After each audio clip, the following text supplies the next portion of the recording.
Okay, welcome again to the realm of Anima Beyond Fantasy. Last time, in our game of horror and undead, you met a companion, correct? Or Mm-hmm. you didn't start as a companion, but you guys got to talking and you got a little bit of information from her. Mm-hmm. Her name was Lilia. Mm-hmm. You explored the underground a little more, got your bearings, figured out a little bit more what was happening in the area, and exactly who was responsible for it. Mm-hmm. And And at now the we're off to die. now you are off to die. At the very end of the last session, I believe, you learned about Ragnarok, uh, Yes. which Mm. possesses the Song of Undeath, some mysterious power. You can read through the books a little more on the way if you want. And you learned that it was being created here, that it had several parts to it, and decided that it was your duty to go and kill it.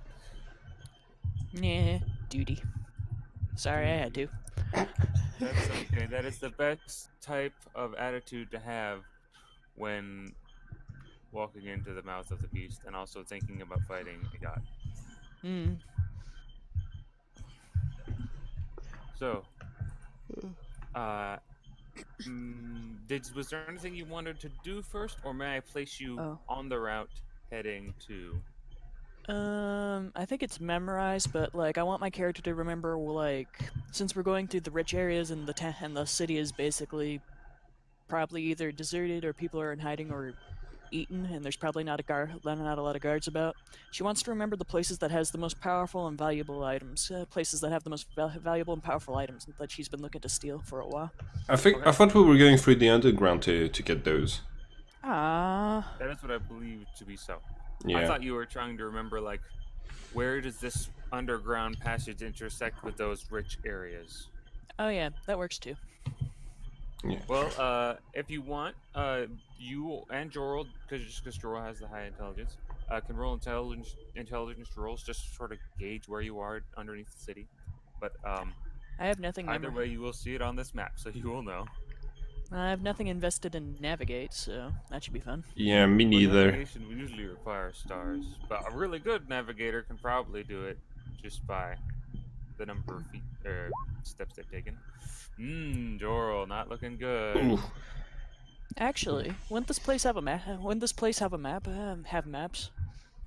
You haven't actually seen any full maps. You have seen guiding signs, like, oh, this thing tells you that this is Lab 3, and now that you walk out of Lab 3 and you get back to the like underground path, you can see that to the left it will point you towards Central and Residences. To the right, it'll point you towards Launch Site 2. Well, god damn it! Well, god damn it! Someone had to construct this and like place overlay maps with other maps. Why not make it a little easier for me to like steal shit? I know it's such a shame. I will be real quick. Do you trust me to put development points for the characteristics for the thing you give me an extra character sheet for? Oh, yes. Okay, I won't overdo anything. Nothing Okay. beyond the 10. Wait. This Wait, is a created thing, correct? Yeah. wait, You have to wait, purchase those. What? wait. Do I have? Yeah, yeah, that's what I'm doing. I'm purchasing them, but it says that creating creating beings from nothing, it doesn't always go as planned. So usually, so it says the game master should be spending the points for the characteristics. So that's why I'm not gonna go overboard with that at all. Okay, you're fine. If I had rolled really low, I would have changed one thing to be weird, but you're fine. Okay, Yeah, cool. I did. I didn't know if you needed navigation or intelligence, so I just rolled both. I needed intelligence, navigation. That was pretty good, also. Yeah, but You I've yeah, but generally I have nothing invested in navigation, so I don't know if that counted. you technically can't roll knowledge skills if you don't have anything invested. But the intelligence is good.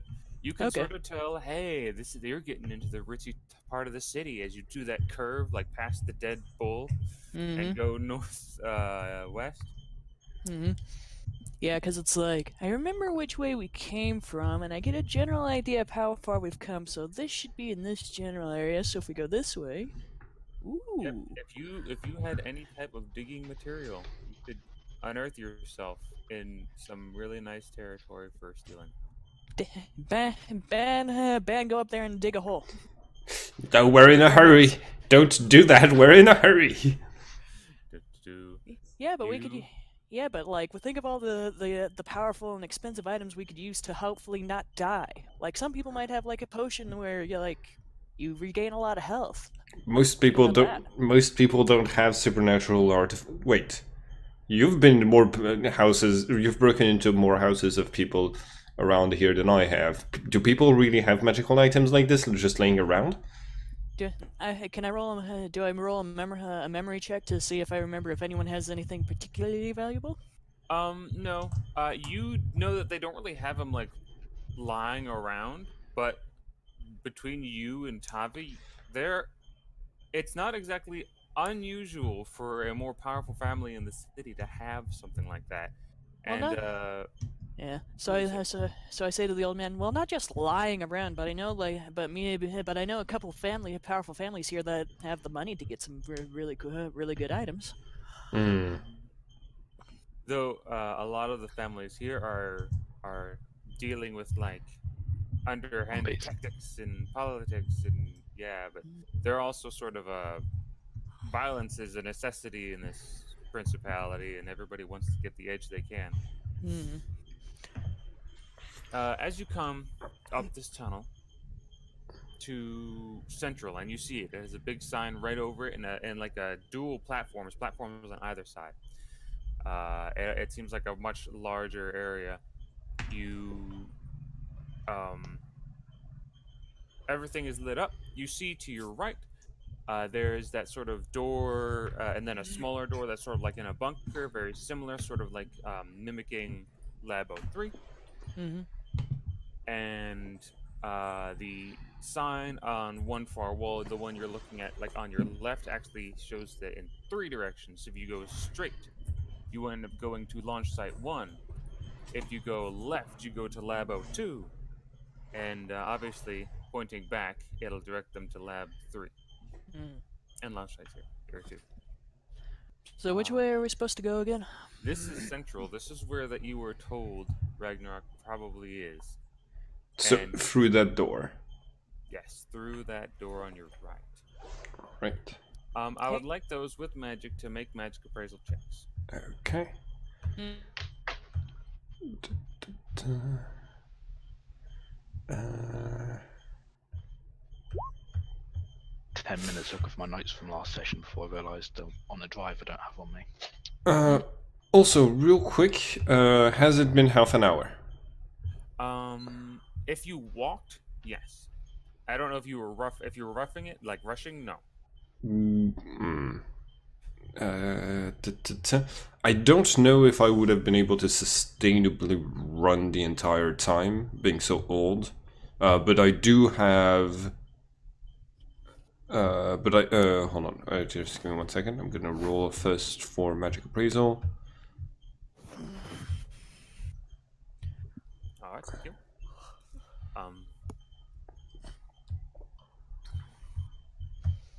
But I do have an athleticism of 15. Well, no, minus 15. Never mind. All right. Yeah, that would it would have been hard for you to run all the way here. Okay. So walking, yes, especially if you made time to plan and conceive of ideas for this up and like get everything down for what you think's gonna happen. You could have had half an hour. All right. Okay. So the fatigue machine is back online. Yay! Hopefully for a considerable portion of the conflict. Yeah, I'm just going to either concentrate all of the time to yeah, I'm just going to concentrate all of the time, or in order to avoid getting any penalties, or use another trick I have up my sleeve that I'm preparing right now. All right.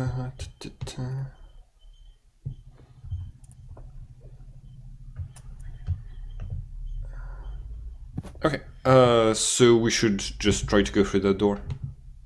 All right, you guys going through the door? Okay, First of not all, it to let go me make, first.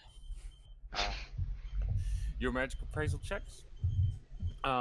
Right about now, as you get to this spot, this seems to be where the waves are originating. You're like where the energy seems to exude from that creates that obscuring effect on the walls, stopping you from sensing beyond them.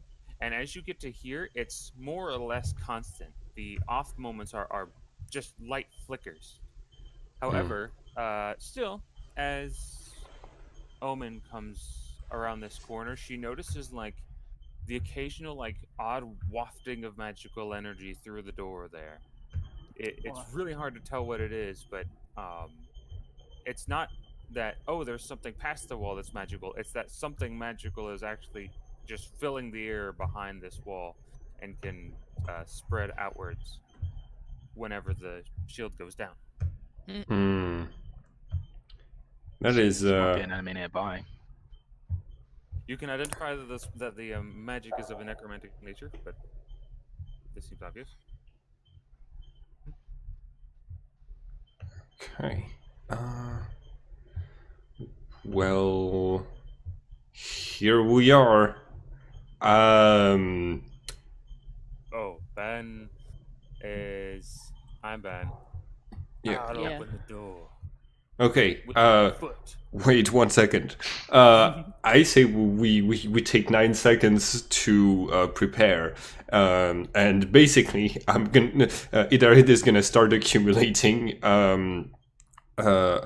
Jorul is gonna start chanting, and Gabriel is gonna start concentrating. Okay. I just, Does someone want to start picking spells? Accumulation time. Yeah. yeah. Okay. So, Do you just want to pull out- accumulate like some specific spells, or just? oh yeah, there is a difference. What's the difference between accumulating for something specific or not specific? Well, for one thing, when you accumulate for something specific, it's harder for you to get wounded and lose that Xeon. Oh yeah. Additionally, if you accumulate for a specific spell and get the amount you need, you can hold that spell for a number of rounds equal to your power characteristic. Where even if you're not accumulating at all, whereas in the other way, if you accumulate generically, you can't stop accumulating or you lose all of that energy. Well, or you lose what you wait. You don't like lose the energy totally. No, it just goes back Yeah. into your pool. You can't. Okay, yeah, and you lost 5, right? Yes. Okay, yeah. Cool. Yeah, I'm accumulating for something non-specific. I want to be able to react to whatever is behind the door. All right. Yeah. Same thing for Almond. Almond. Oh, sorry. Omen? Almond. All right. Who opens the door? Do you let Ban do it? And yeah, Yeah, Ben is the main character. He has to take the biggest the risk of opening the enchanted trapdoor. seems fair. He will bravely open the door.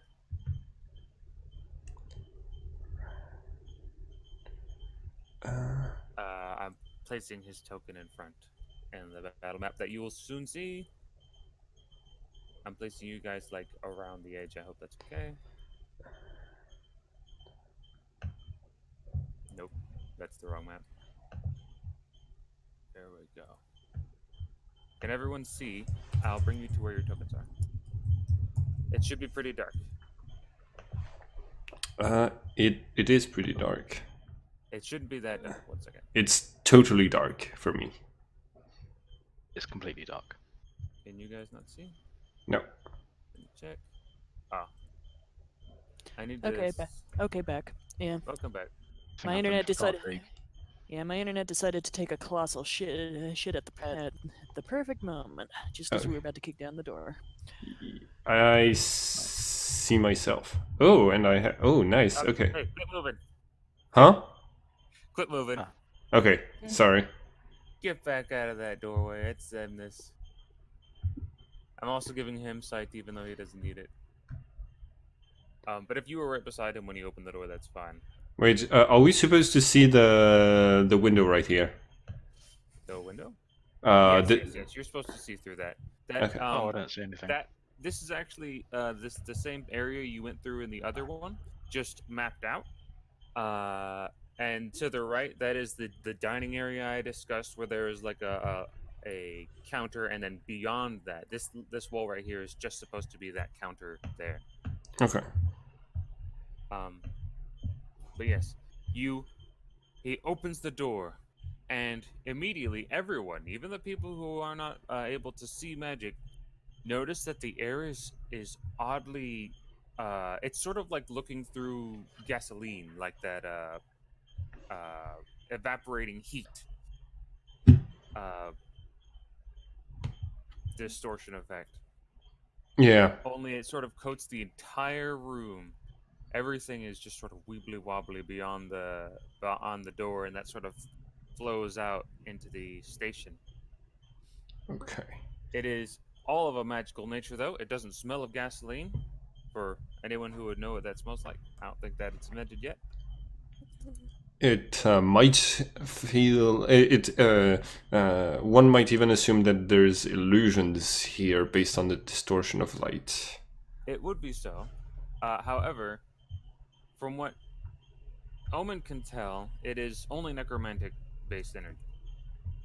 Okay. Okay, this is what I. Okay, yeah. Yes, this is the stuff you were saying. Yeah. Uh, Was now- the door doing anything to block that? Yes, like I said, the off times of the barrier, the energy barrier that keeps everything obscured, are very, very slight now, and just every time it would flicker there and gone. Omen would see just like a bit of that magic creep through the door, but just a hair of it. Okay. I will need people who have some perception abilities to roll them. Okie dokie. Hang on. Let me get my thing back up.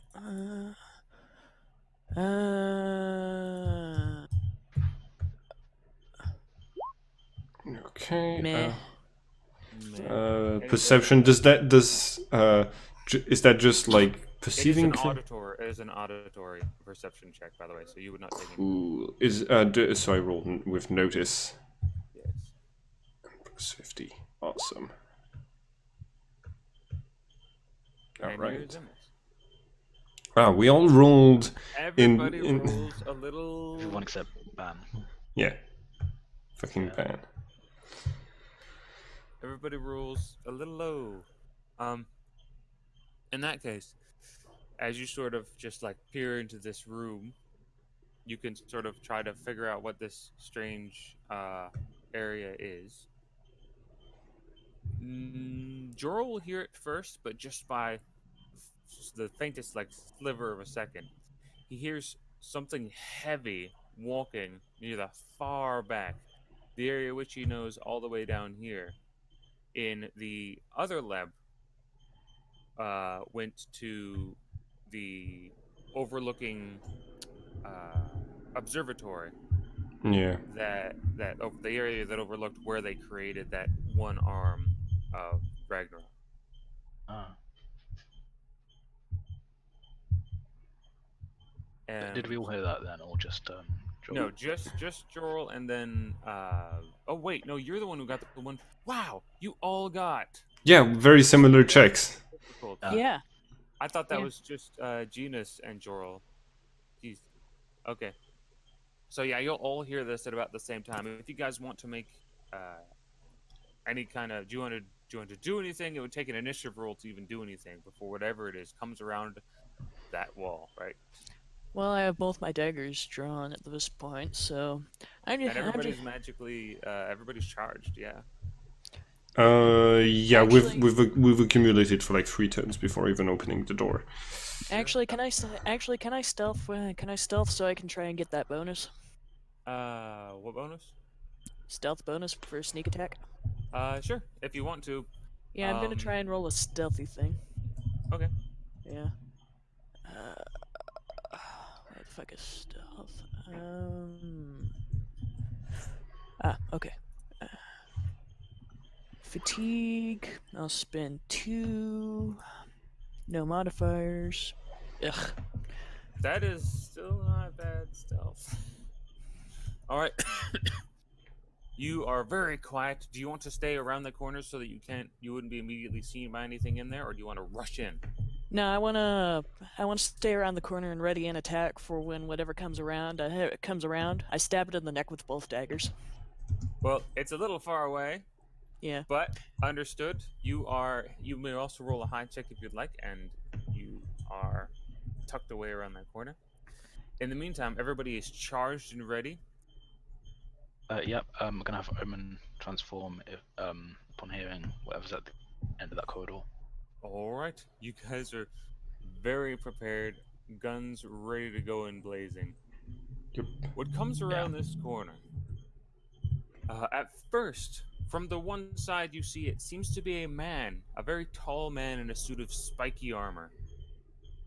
Oh You my all god, notice- Kirk of Thorns! No. Oh, I wish. He'd be much more dangerous. Lost my train of thought.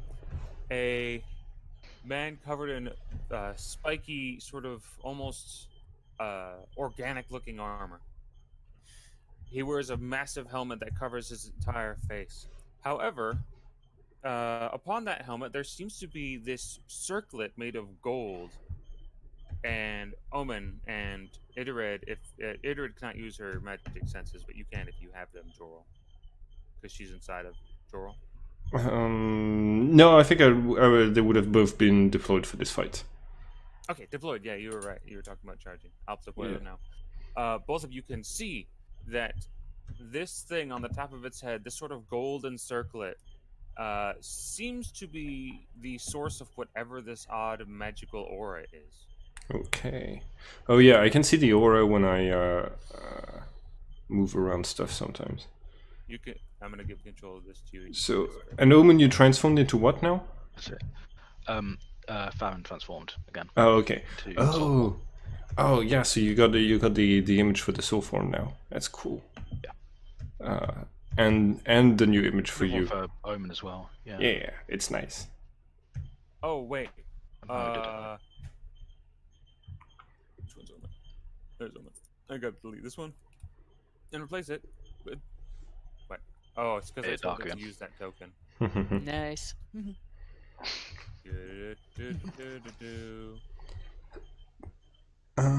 Stop using that token now, please. There we go. Pop. There she is. All right. You. Lost my thought again. No, that was it. You sense that the source of this magical aura is this circlet. Okay. And as you are standing there, it comes around the corner and regards you. You see these burning dots of yellow light beneath its helm. And very sort of casually, it has one hand like coated in metal, like with tipped in long claws. The other hand is holding a massive sword that could not be carried by any normal man. And casually like flicks its claw your way. And suddenly these distortions in the air become much more like intense and apparent. And that's when make another notice check, if that's okay. And that's when I stab it in the neck with both daggers. You are way over here. Can everyone else see the map, by the way? Or was it just me? Wait, can you not see the map? His no token might not have the. Yeah, that's the problem. Okay. And I am getting Jorel's buddies around. Wow, I rolled exactly, almost exactly the same thing as the last perception check. You did, only this one unfortunately is visual. Yeah, but I've already taken into account the modifier this time. Oh, sweet. Okay. In that case, you can vaguely perceive like shapes within the fog. It's harder for you to say what they are, but you can sort of see that there are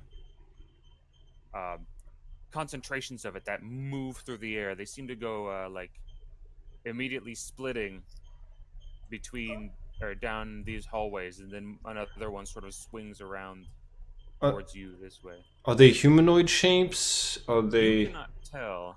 Okay. Genus can tell that they are very vaguely humanoid. They seem almost like skeletal torsos, but made completely of like shadow stuff and mist. Fantastic. That's not a spell, but it's coming right for us. And I'm gonna point towards the shapes. Initiative. Initiative. Let's do this.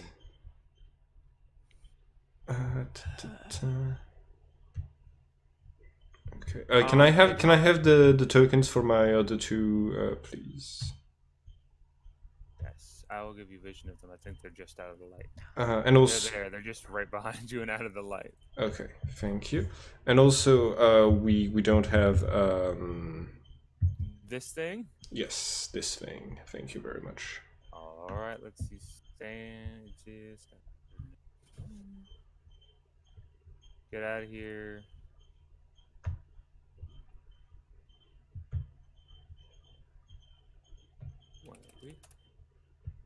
Jorl is a fumble. That would be Gabriel as a fumble. Gabriel gets a big ol' 0.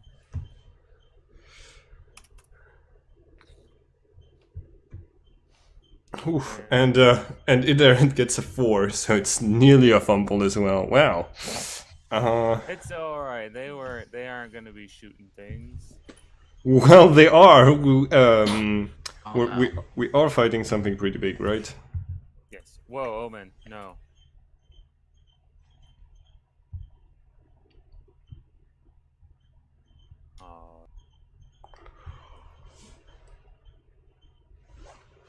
Remember, if you roll initiative while you've clicked on your token, it immediately puts it in the turn order.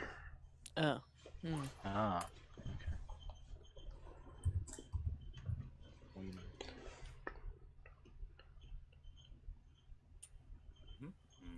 You are correct.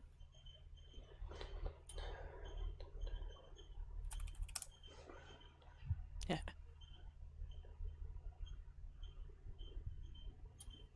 Has everybody rolled and put their initiatives in the initiative counter?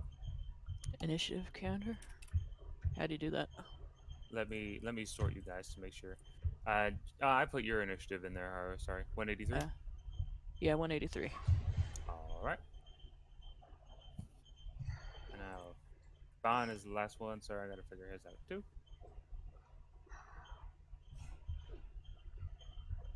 He has fists. Speed fists. Oh, his fists are pretty good. Right. Now there's 2 of them though. Away. All right, I believe this to be the correct order. What was Farron's initiative? Oh, hang on. 1-4 something.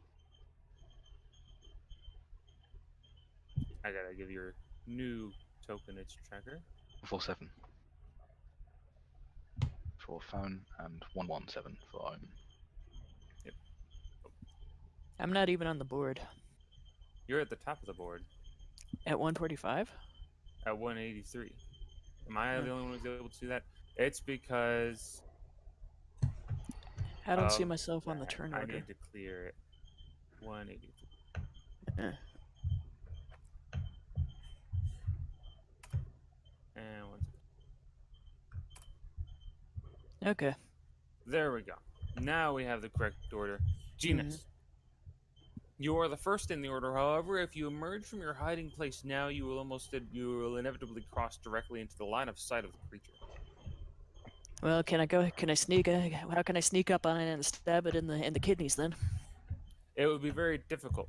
You could attempt to go through those locked doors to the north. Like I said, there's another one of those bunker doors, but it may be hard to get through in a short period of time. You could, if you wanted to, try to sneak just behind Jorl and Zemnis, though that would be at a penalty to your hide.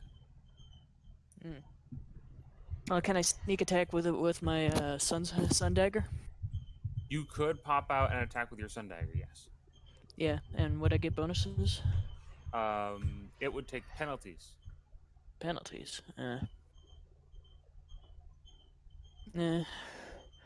Well, can I shoot it? Can I aim for its eyes? You can aim for its eyes if you want to. That is a negative 100 to your attack, though. Hmm. Okay. And do I have that 30 bonus to my attack, Jorl? You're still protected by one of my shields, so you can still go full attack and get a plus in the bonus to your attack. Yes. Hmm. And there's those skeleton things that are going to be coming up. There are those skeleton things. Oh, okay. I think they're more like ghosts, based on the Okay. description. I want to sneak around, around and try and get a full sneak attack with my moon dagger. Then. All right. So how do I do that? Stealth. If you want to get closer, you'll have to use a hide because I'll let you keep your stealth, but you do need to get behind these two and stay hidden, using their body sort of as cover to get behind.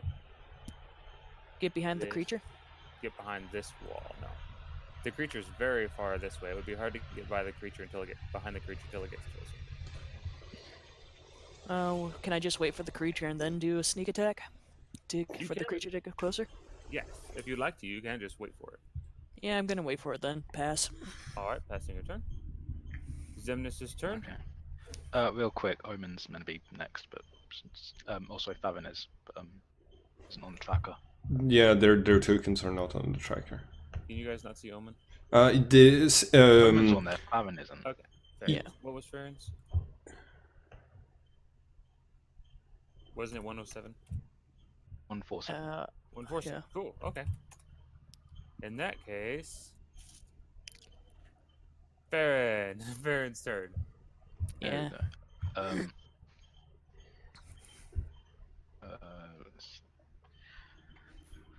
Yep, she is good.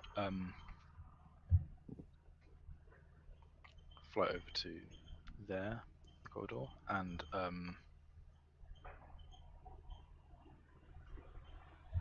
fire off 2 shots at the spooky boy, the ghost one. Oh, the ghost form in front of you? Yeah. All right, take your first shot. I will as soon as I'm which page I'm going to be on. Yes. I can never do. All right. Spooky damage. Attack 164. Can you hit energy though? Let me check. Because it would be a great role-play moment if you fired a fireball and that's the time you realize, oh, you can't hit immaterial creatures with a fireball. So,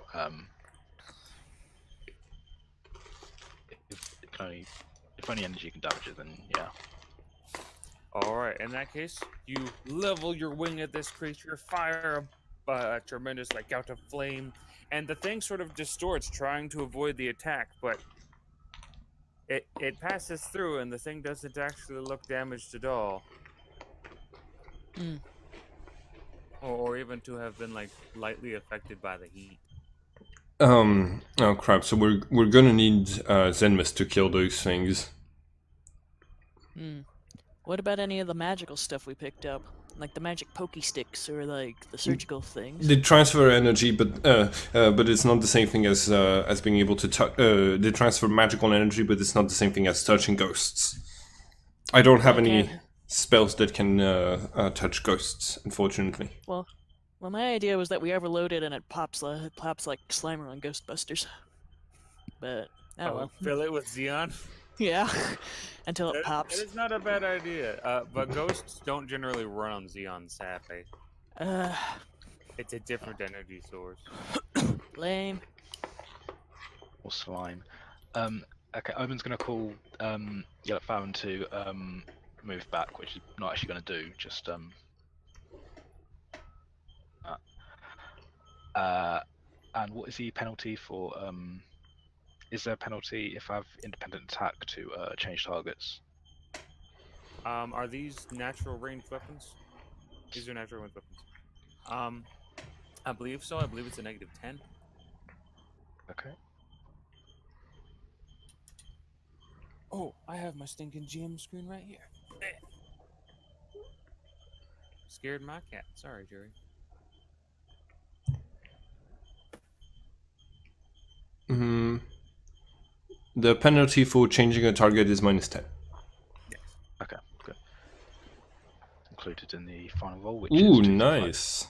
That is pretty good, and you're hitting the I'm hitting the one at the back, the big boy. other spooky boy. Spooky of a different sense.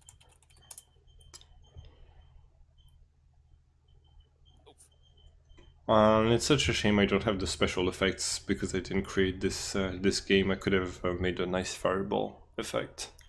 You could have. Yeah. I would be cool. I have those little flames that Omen was making, but that's it. All right. Actually, I need to make sure real quick that this thing can block energy. Its weapon is enchanted. It can the weapon itself can block energy. The Razia or the Yeah. Yeah. Raxor. Okay.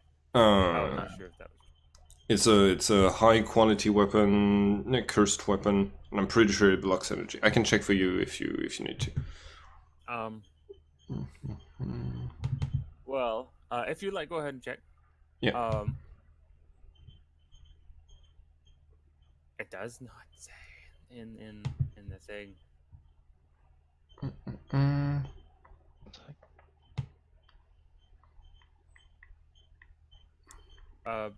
And whenever you're done, you can also roll your knowledge check on these things if you want. I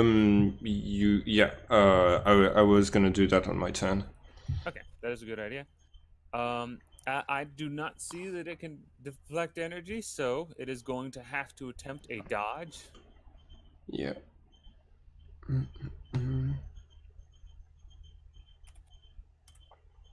So it has a pretty big penalty. It is minus 90. It's an energy attack or a heat-based attack. Heat based.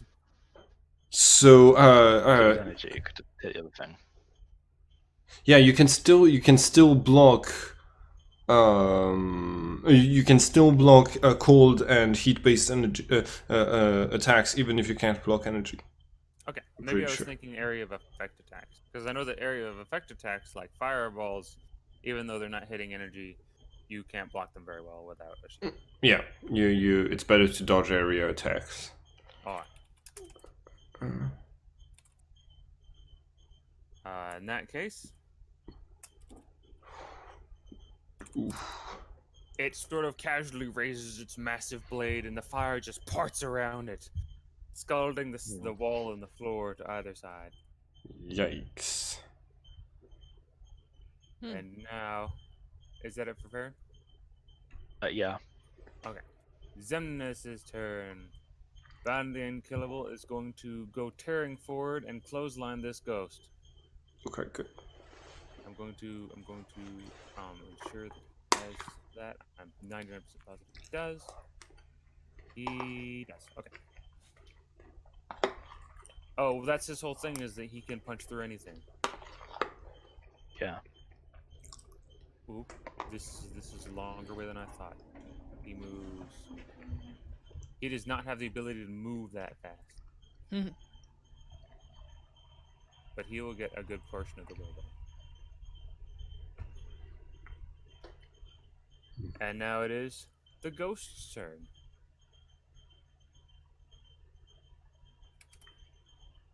So maybe if the ghost closes in, then he can punch the ghost.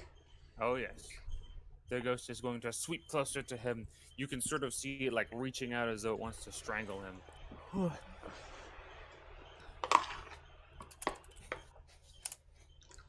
But Zemnis has a good defense.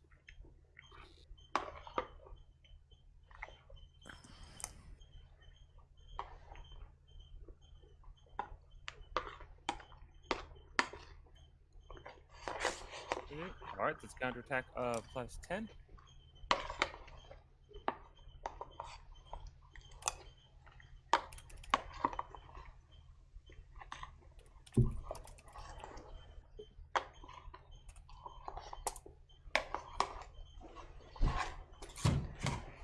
right, you see this thing reach out to grab Xemnas.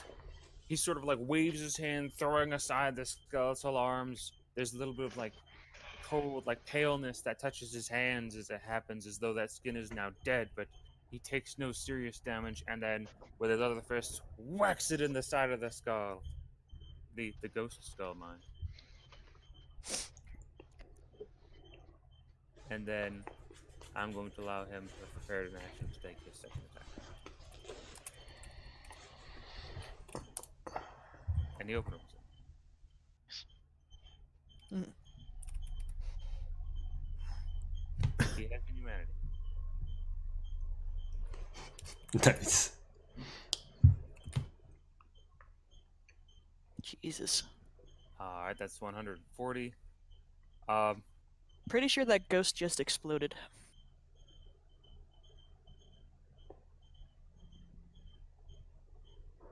I believe you are right. Nice. He strikes it, sort of sending it back just a few inches, and then with his other hand brings up a solid uppercut into where its chest ought to be, and you just see little bits of ectoplasm just scatter across the room. Okay, nice. And dead. Hopefully that crown thing worn by our enemy isn't like bring undead back to undeath sort of artifact, because that would be trouble. Ugh. That'd just be never ending. Yeah. However, hey Omen, or not Omen, Hey. Jorl, make an intelligence check. Sure. I think Stansonos was raising his hand to ask a question. Oh, go ahead. Was I? No. Oh, sorry. I saw you raise your hand. I thought I didn't. Okay. 12. Just enough that you can tell the next empty spot, the next opening in the security system will be next turn. Oh, yeah, and then we'll be able to see what's happening magically. Okay, cool. Yay! It's the creature's turn. It is the Mhm. creature's turn. Oh joy! Boy, It is actually also unable pretty to. far away though. It is unable to what now? It's unable to reach two us. guys in one turn. Oh, well, good. Well, yeah, if it was within striking distance, I would have tried stabbing it by now. Mhm. It is going to just sort of step around this wall, though, seeing that you have firepower. Oh, Interesting. I'm not sure if I need to remind you, but that creature has immunity to fire and cold base damage, and it halves all of that type of damage that it receives. Okay, I was gonna say halves or eliminates. I thought I have to. I didn't know it, or I would have been worried if it eliminated all that damage. Yeah. All right. Anything from Midard? No. Well. No. Either it is going to accumulate a fourth turn. I totally just skipped Omen. Omen, Oh shit, yeah. did you want to do anything? I'm sorry. Okay, so doesn't know that it has fire immunity, so Well, I mean, off we go. off we go. I said off we go. There we go. Yeah, that's a good place to like.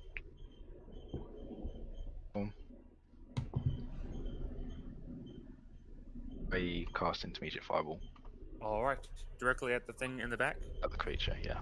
You fumble. Make a 1d1. Oh no! Don't hit one of us. You roll with -15 for the fumble because you rolled a 3.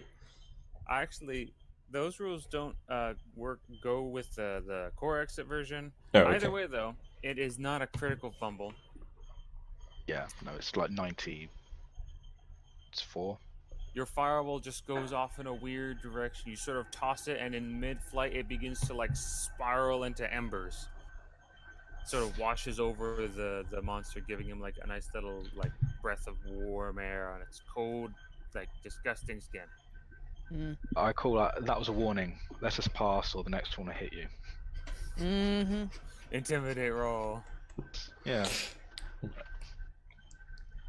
I mean, it looks almost like a human, you know. It does. It mean, look it's at the very least a humanoid. Yeah. It's a universal base Yes. form. And then, again, though, Good anything points. that is actually not bad for intimidation. Unfortunately, you can't see its face beneath its helmet. It does not seem entirely perturbed yet. And how come it's hiding? Yeah, That is a good point. you It you is hiding you now. you scared him off. Good job. Clearly it He's works. gone. We can just move through now. Yay! Fine. Huzzah! Iterid did what? Iterid accumulated some more. Jorul keeps. I'm gonna keep doing my ritual, but also I want to roll for a cult to know what the hell that thing is. Okay. Does this have anything to do with religion? It Was does there? not, sadly.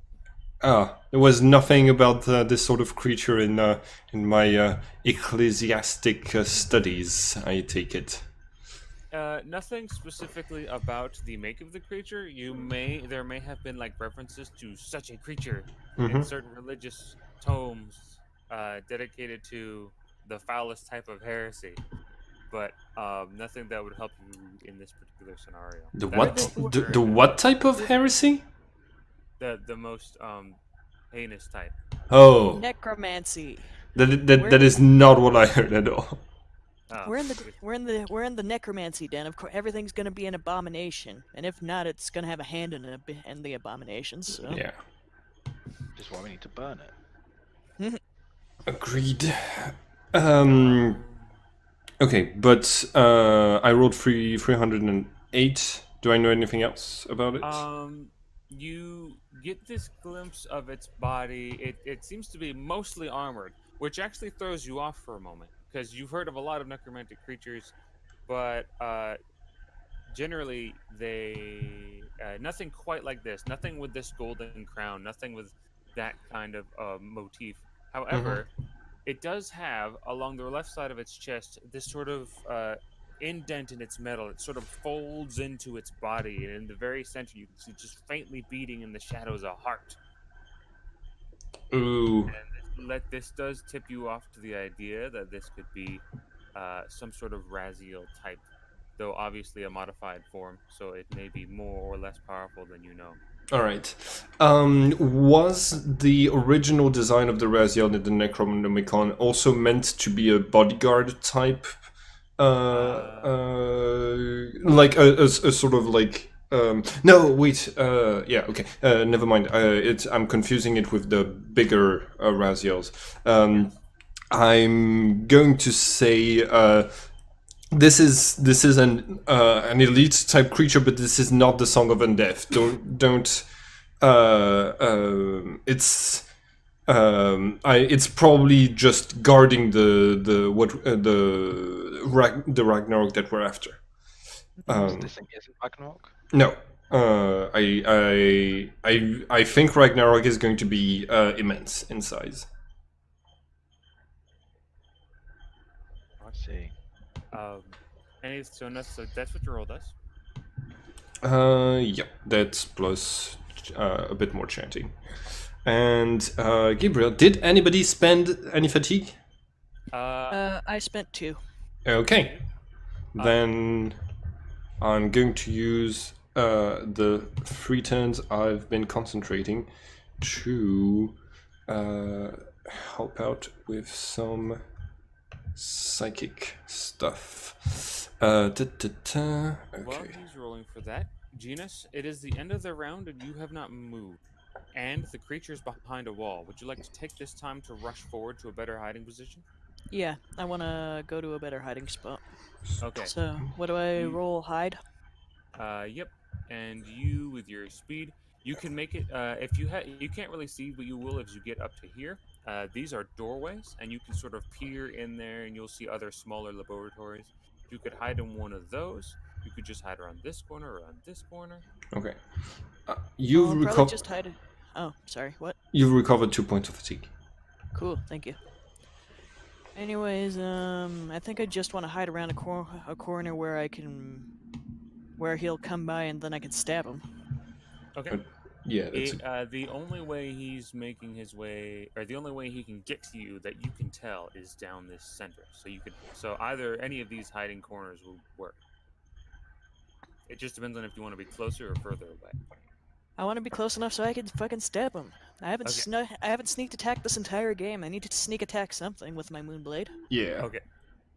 In that case, Yeah, so probably right here. if you would like to, that is not a bad option. Well, it's one of the best options if he's gonna come down like this way. Well, he's coming down this way, down that long tunnel. So, like, if you wanted to get closer, behind one of these doors would be closer. Alright, fine, I'll go behind this door kind of thing. Okay. Okay, let me see. This door is... Fucking hide. Diddle-a-doo. May I put you over there? Huh? May I put you over there where you wanted to hide? Okay, because I can't see if I can think in this dark, so... Yes. You keep went around the corner. What the heck? What the heck? Oh, okay. Sorry. What? I'm just moving because I want to like have a. I kind of want to have a little bit better visibility for everybody who's watching. Does anyone else see a million genuses? No. No. Your thing fucked up. I'm gonna refresh. Yeah, Because whenever I try to reload the remove page. genus, another genus is made. Cool. Kagebushi no jutsu! Yeah. Oh And no! then we can all stab this guy. Potato clones exist in this world. Yeah, I cannot fix this. You are gonna have to move yourself there. Okay, so I think this is me. With your stinking doodles, pink teal doodles. Whoa! Ah, shit. What happened? your token is just above Farron. Yeah, here you Yeah, go. and then I just moved it. So where's the door? The door is this way, and then in there. I can't get in there. Yeah, we also can't see through it. Yeah. You cannot see just through the like window area to the left. Yeah, let me get this. Man, did we skip last? We didn't skip last week. Oh, but we didn't have any maps last week. That's why it feels so long since I've done this. There you go. Okay. Ooh. I don't really have time to except to get a glance to make sure I'm not gonna get my ass chewed on by zombies. So No zombies are chewing. yeah. Okay. Yeah, and I'll ready my action to like stab the guy when he. Wait, is Bon engaged in him? No. Bon hasn't engaged him yet, but he is further down the tunnel than you are. Jesus So Christ. over here is where the Razul is. This is a Yeah. ghost that Bar just killed. Yes. Okay, I'll just I'll wait again to sneak attack. See if this guy actually gets here this time. Because if not, I'm just gonna go out and stab him in the ass next turn if he isn't anywhere close for a sneak attack. All right. In that case, it is the beginning of initiative. Everybody roll again. Alright. Yes, sirree.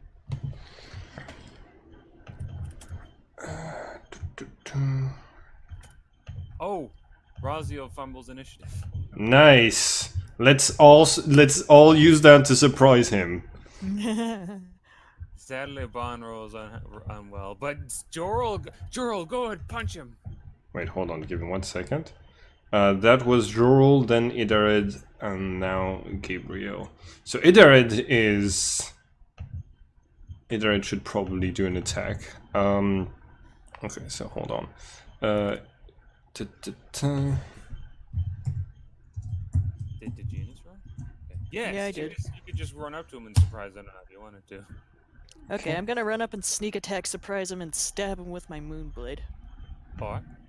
Yeah, I'm gonna use the effects of the Moonblade blade kind of thing too. Okay. And Well, just full out attack him since I still have the shield.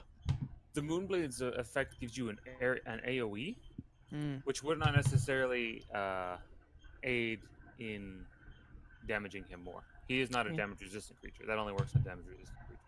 Okay. Oh yeah, and fire doesn't affect him, right? Well, fire affects him less than normal.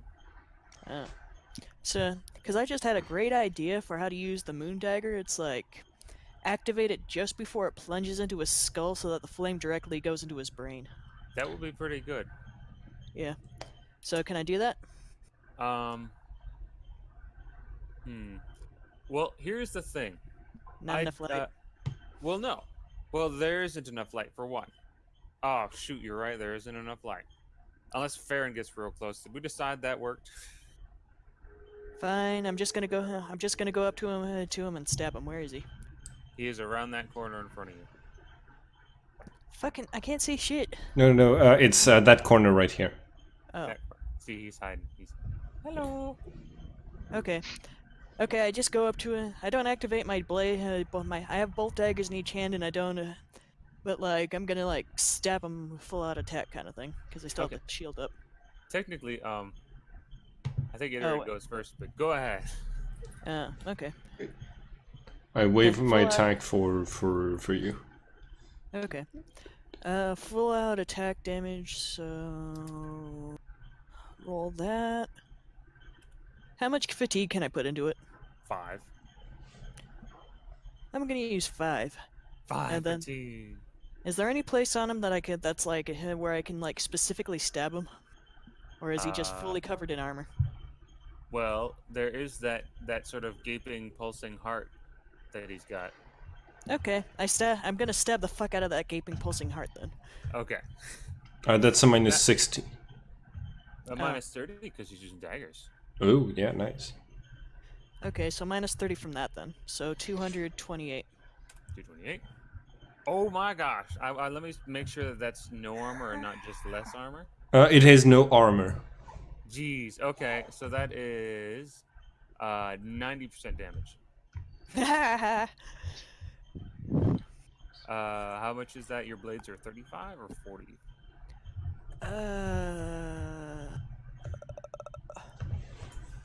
Dagger? Wait, what? Your dagger is 40 base damage? I have 115 next on the next dagger into initiative, and then there's 145 on the attack. Those are your attacks. 100. Let me check your sheet real quick. It's all the way over here in armory. I think. Oh. Well, you didn't give me the stats for my blades. I sent them to you. I did not put them on your sheet, and I am sorry for that. But I didn't know you sent them to me. So okay. it's Anyways, 40 base damage, and you shank it right in the heart for 90%. So that's 35 damage done to the Raziel's heart. Roll 1d100, please, plus 36. I swear to God, if you one-shot this creature, I'm going to applaud because it's a level 7, 8? A level 7, 8 with modifications. Yeah, it's say again. it. The internet crapped out. 1d, Oh yeah, 1d100 plus 36. this creature is an elite level 7 undead. If you one-shot it, I'm going to applaud. Okay, wait. So what do you want me to do? Roll a 1d100. Because you faded out twice. Sorry. 1d100 plus 36.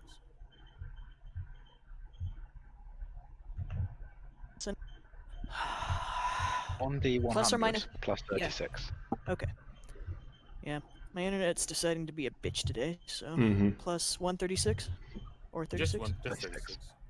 Okay. Eh. Sadly, you cannot one-shot it, but it can fumble. Damn it. It does not fumble. It does not. Obviously. If it fumbled takes on that that, stab to the heart and then just walks closer to you and says, "Grr." back. Iterate is going to use a sort of like magical like she extends her hand like this, and there's like a string between her hands that vibrates very quickly until the sound waves just fill fill the room, bounce back against the wall, or like go through the wall that it's hiding behind, and hit the Raziel. I've rolled 170 on my magic projection to hit the Raziel. All right. Now you're hitting the Raziel behind the wall. Yes. I don't want to get much closer to to hit it, but it still should be surprised. Oh yeah, oh yeah, oh yeah, oh yeah, oh yeah. You're right. Surprise. Now you can only see like the faintest bit of it. Does it get a cover bonus from a Mm-hmm. magical ranged attack? What? Are you asking me? Yes, I'm going to look myself as well. Wait, does it get a bonus for what? It has a defense against projectiles module, but so it might be able to. But I don't know if that applies. I don't think it Well, does. I just mean like whenever something is like so far behind a wall that you can just barely see it, it gets a bonus to any Oh, range attack. yeah, it's a -40 for my attack, so I rolled 130. Okay. Still surprised. Yep. And I guess saying -30 from a range attack.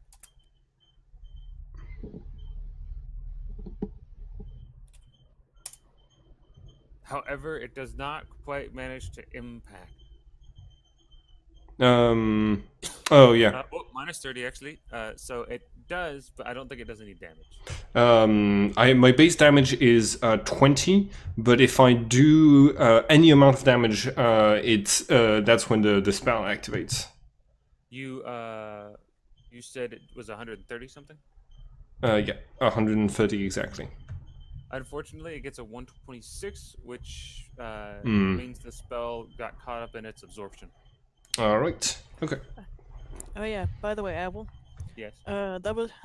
So I surprised the lot attack with 2 daggers, and that was all Oh, I you needed only to made roll? 1 attack. Oh, I was gonna say you should make another attack. okay. Because I have another dagger in my hand, because I have 2 daggers, and I'm ambidextrous, so... Now Okay. this causes one of those weird concerns. Technically, Iterid should have gone first. Did you actually want her to wait for this? Wait for the double attack from Genus? We can do it in the order that we rolled. It would be fine, just as long as like because there's like yeah, because yeah, just give Genus the penalty, the defense penalty for the third attack. Okay, we'll do. Go ahead, Genus. Okay, so... Attack... Put in Would've another gone quite 5... different. Put in another 5 fatigue, and what's the modifiers? Unfortunately, you can only do that once per turn. Ah... Sorry. Okay, so no fatigue, but... I have the temp 30, so what's the modifiers? Just 30. So Actually, it can... 20 because of the -10 for offhand attack. Wait. So it's only a -20? It's a oh, for hitting the heart. Yeah. -10. Sorry, just a -10. Okay. So many Whatever. modifiers, so little time. Ooh. That still There's works. been- It doesn't get its surprise penalty, but it has been attacked 3 times. So when Ban finally gets to him, it's gonna have the worst penalties to defend. You dig the first dagger into the heart, and the second dagger comes up and it sort of like swats it away with its massive claw. Ah, you dick. Omen. Omen is going to and let Farron handle this one. I'm gonna close this door because I think Genus is a respectful person. Whatever. All right. So Omen's taking a step back. Gabriel, anything from you?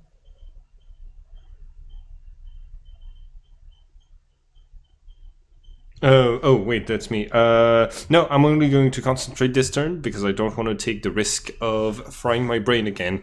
So I need to concentrate once every 2 turns.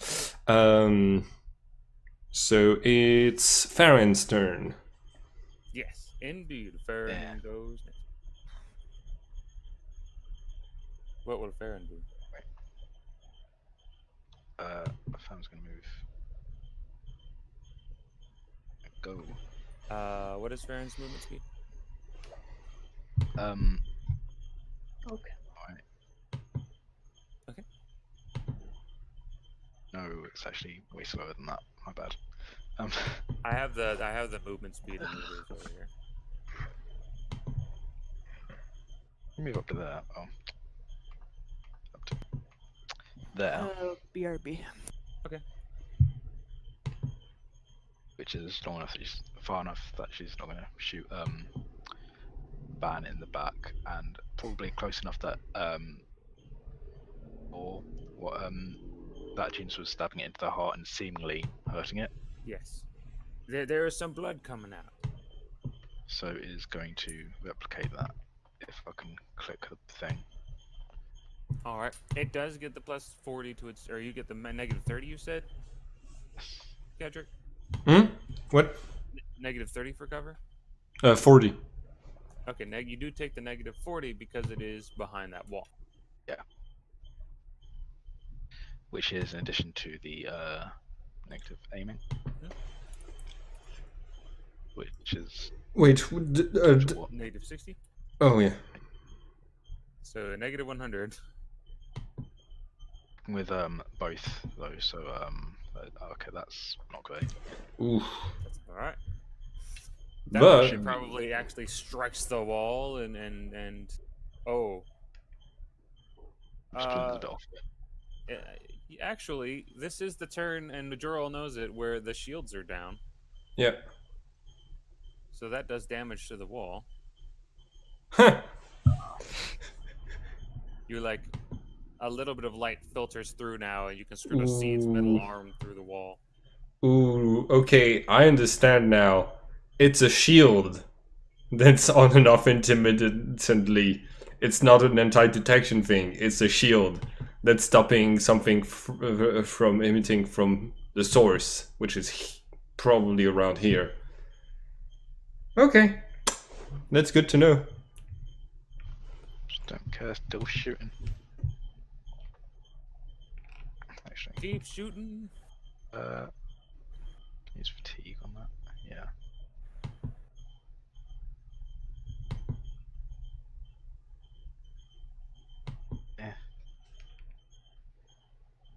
Well, it's a negative 90 now. There's a possibility, but it is fine. Yeah. Is that the end of Farron's turn? Found you suck. Farron has annihilated everything she has looked at until now. Wait a minute. Oh, never mind. It doesn't matter with the armor because she's shooting at the heart. Is that it for Farron? Yep. All right. I would like for Farron and Joro to make defenses. Okay. Not good at those. And take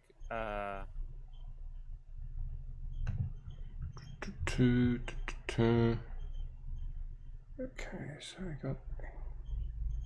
Yep.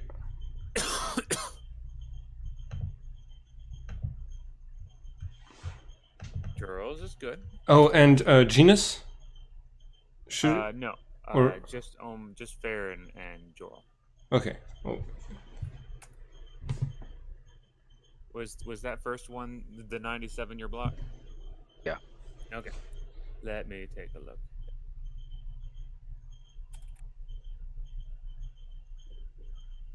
You take.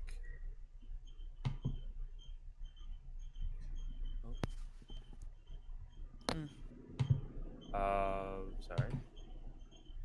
So if this isn't hitting the back of her, that's she has 4 armor. Her back has 4 armor. No, her back doesn't have armor, so the rest of her is 4 armor. Oh, all right. She does get full armor. It is a cut type attack. Sorry. However, it will deal 30% damage. If she has 30% armor against cut, it will not deal that damage. However, if she does take it, it will be 12 points of damage as one of those wispy arms comes floating through the wall and strikes her, and just as quickly rushes out of the room. Ah.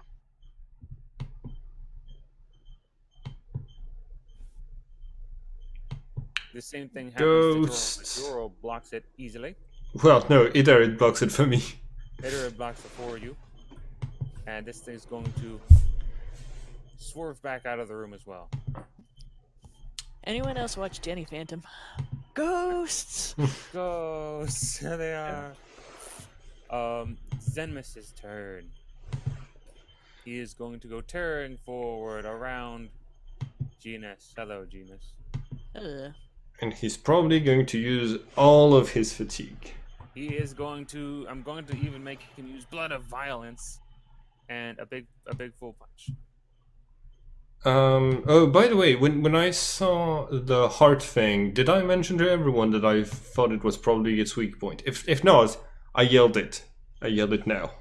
I don't think you did. However, unlike the other ones, I do believe this is the most obvious weak point there is. Yeah. Well, yeah. When you see a glowing big, heart. yeah, you always go for things that are big and glowing and shit. Yeah.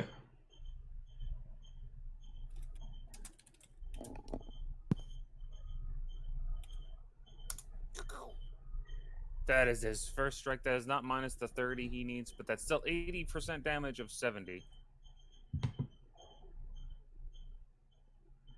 Which is 56 damage on the first strike. So it's critical. Not enough to hurt unless it fumbles. It does not. Second attack. And he did blow 5 fatigue with that one. Second one will not be quite so powerful.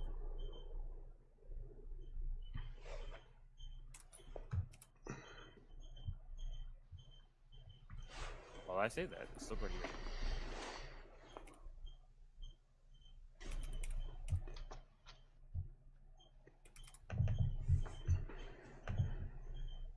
Ouch.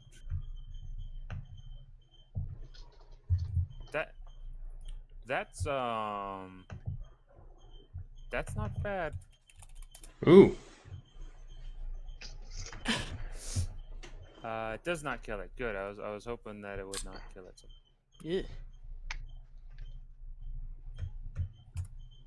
But that is 84 more points of damage on the second strike. Nice.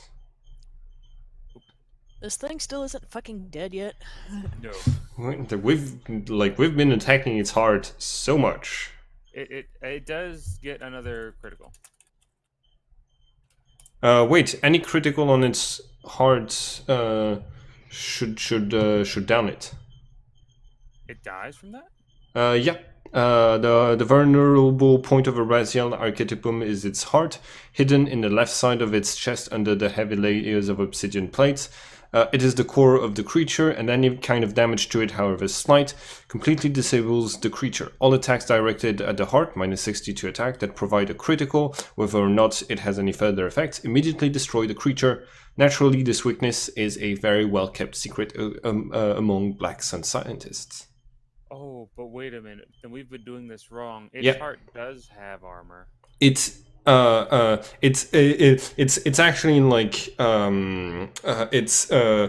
it has an unprotected part of its body on the image just to be a red herring, so that people attack the part that doesn't have its heart, and so that its heart is hidden in behind the plates. But if you are able to make any attack that does a critical beyond that ignored the armor, then it immediately dies. Oh, I Wait, so- did not know this. I thought. Did you say that we should ignore the heart didn't have any armor? Or did I say No. The heart is supposed to be armored, while the part of its body that doesn't have any armor is just is just there to make it look like it's like that's its weak point in the image.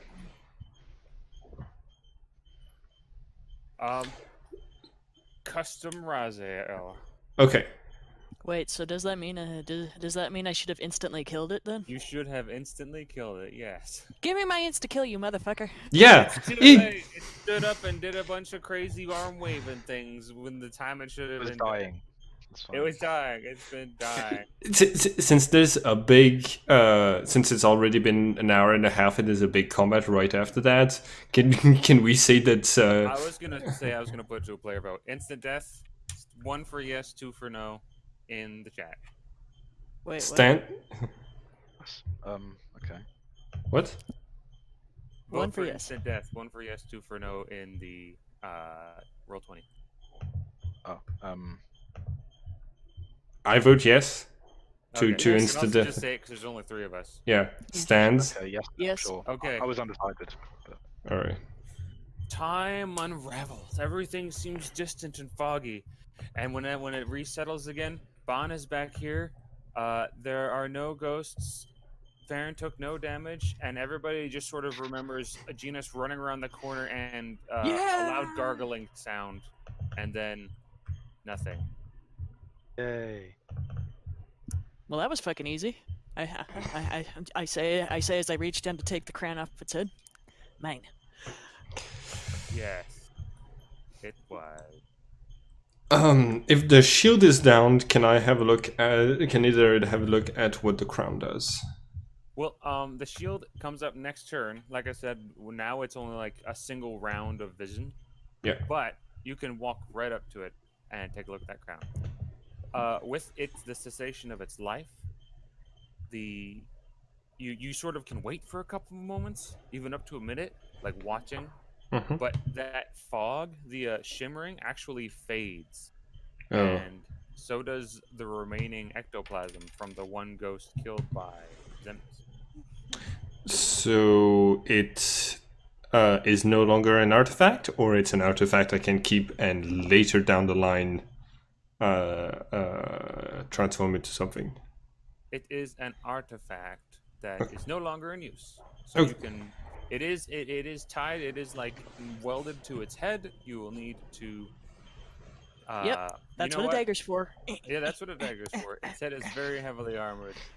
Also, I can just absorb it into Gabriel's body because it's inorganic and leave the head behind. You can just. Well, the metal is sort of part of its body, like the abs. Oh, that's yeah. what keep you in place. Yeah. But I'm not gonna say it takes any like serious amount of time between Genus and probably Bon hacking this thing's head off. You get a bloody golden crown with some metal bits still kind of attached. I killed it in one shot. This is mine. This is mine, I tell Jorl. Well, Sure. It is a very interesting specimen, though. Well, what does it do? I don't know. I don't know anything about this this magic shit. Unfortunately, Jorl is not really able to tell you what it does, other than obviously it had some hand in controlling those ghosts. It's supposed to be an elite soldier, probably here to guard whatever the Song of Endeth. maybe you'd be able to tell I never- what this I can never- shit is if we could turn the... I can never tell what something's worth beyond ooh shiny. We're probably worth something.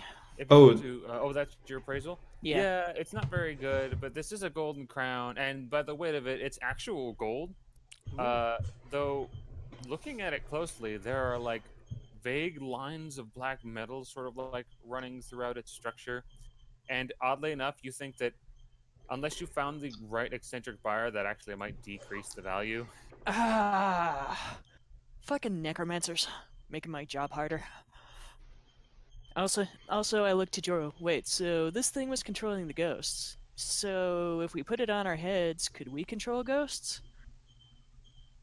Yeah, you do not know with that magic appraisal check. I rolled 80 for my magic appraisal check earlier. Yeah. Unfortunately, for magic appraisal to tell what an artifact does, you generally, unless it's like a very low level artifact, you need to get like a Yeah. 120 to get more juicy details. Yep. I Joro, debating on how easy it would be to kill him as I before silently to myself before saying, "Here, put this on your head." No. Where's your where's your magic? Where's your scientific curiosity? I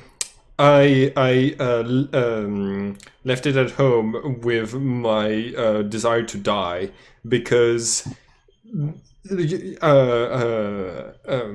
my mind is technically able to control both Gabriel and Idarid, and if my mind is overtaken, y'all are fucked. That's why on my other hand I have the stagger, and I'm really close, so that if I have to, I can plunge it into your old man chest and easily rip apart your old man heart so you die in seconds. There's another problem. If I die, there's a chance that my two companions will die as well. So probably no. Fine. I put the crown into my bag. I put the crown into my bag, and I want to look around through the doors, kind of thing, to see what's in them. Yeah. All up for the wanton bloodshed and all of that, but does anyone want to help me look for whatever's making this weird, making it so we can't sense magic? Yeah. Let's look around. Let's go. That's why we look around in the doors. Yes. If you want to look around the doors, that is totally fine. You do know that the central experimentation chamber is likely straight through the door on your right. Yeah. Let's not go to the central experimentation chamber first. Okay. That wasn't on my list of to-do things. That wasn't at the top of my list of to-do things while we're here. I'm sure, like, there are actually little switches that you can push in a lot of these rooms, which will turn on the light. Okay, I start flicking switches so that we could get some lights. Yes. Yeah. You explore and you see a number of areas. These ones seem to be a little bit more maintained, except for one of them, which is directly in the central area in the door that Gina's hid behind. There seems to be a lot of blood in this room. Ew. Well, do I see anything else besides blood? You do not see anything else besides blood, but I would like you to make a notice check just in case. Great. Ooh. Yeah, it is a lot of blood. Lot of blood. It's a room made of blood. Notice check. Yeah, you come into this room. You look at the blood. You think that's a lot of blood, and then Obviously. you notice. It's not immediately threatening, but like this blood is kind of shifting and pooling, and like it has this motion to it, which is not entirely natural, even vaguely lifelike. Ew. Oh man, I got something for you to set on fire. Oh, where? I thought you said old man. I thought you said old man too. I was like, oh, what? Wait, books? No, don't burn the books. No, it's a pool of shifting blood. I think it's enchanted or something. You might want to burn it. What? Is that a blood rose? Shifting blood. Yeah, come in. Make a check. Come in here and look at this. Hold on, stay back. Well, I'm not going near it. I'm going up to it to have a look. All right, you go up to it and have a look. Hold on, that could be a blood rose, for all we You know. walk up to it and have a look. Does it look anything like a flower? It doesn't. No, it's not supposed to look like a flower. Okay, I rolled 416 on my occult check to know what shifting blood could be. Red does not sense magic. It's odd that it's sort of odd to immediately consider that this is a blood rose, just because you know what blood roses are generally capable of. They're generally pretty, Elaborate. Though it definitely moves in a lifelike way. It could be a dying blood rose. Okay. Well, with that roll, actually, I did not know you open rolled. Yes. What the fuck is a blood rose? Heavily damaged blood rose. It's a blood elemental. It's a vampiric blood elemental. Oh, sorry. So as Omen gets closer, it sort of starts slowly draining towards him. Be careful. That could be. What are you gonna do now? I'm pretty sure you're gonna want to set that on fire so it doesn't try and suck out our blood or whatever. Yeah. Also, it's from what I remember, it needs the blood of virgins in order to be able to sustain itself. I look over at Omen and start snickering. Yeah, virgin. Yeah.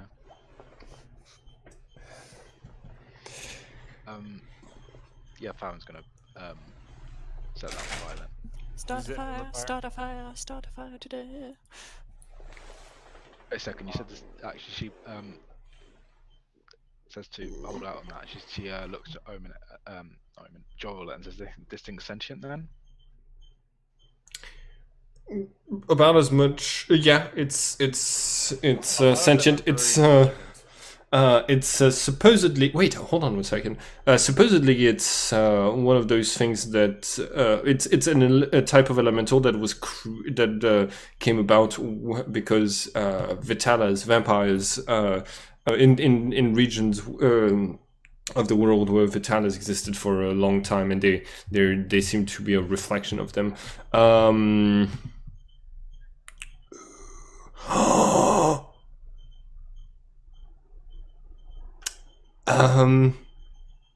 I hold on. Give me 1 second.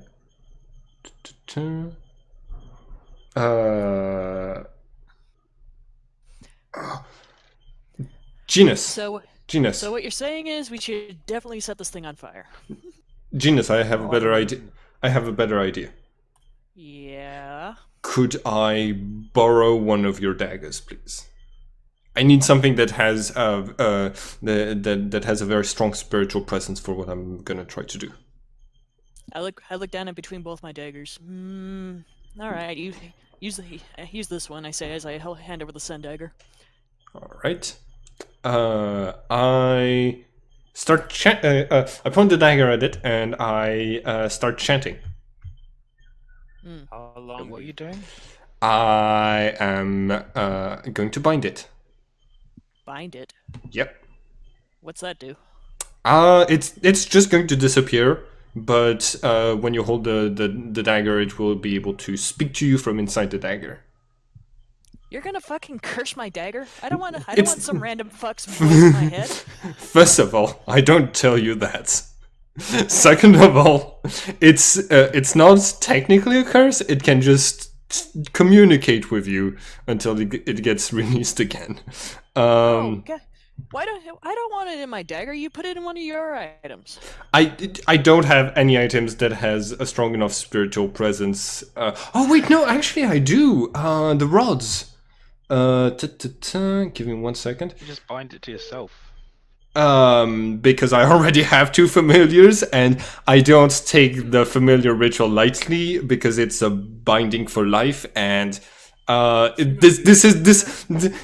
don't know this blood rose. I just know it's dying, and that I could preserve it until a better time. Save it. I mean, like they're not necessarily all evil. Just Well, I mean, a second ago you want me to set it on fire. Well, no. I was just saying it was dangerous a second ago. That's all. So it's level 6. Bind is going to be a difficulty of 280. Magic. Okay. So I need a plus.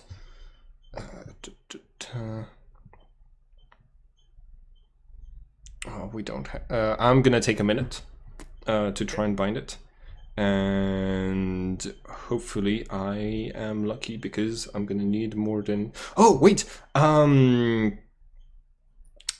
Is there any blow? Okay, I'm gonna ask. Can Genus?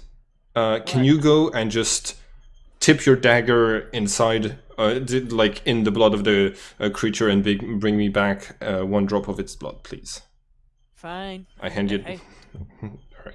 Be careful. Well, I'm not a virgin, so I walk over to the blood pool and like poke it with the sun dagger.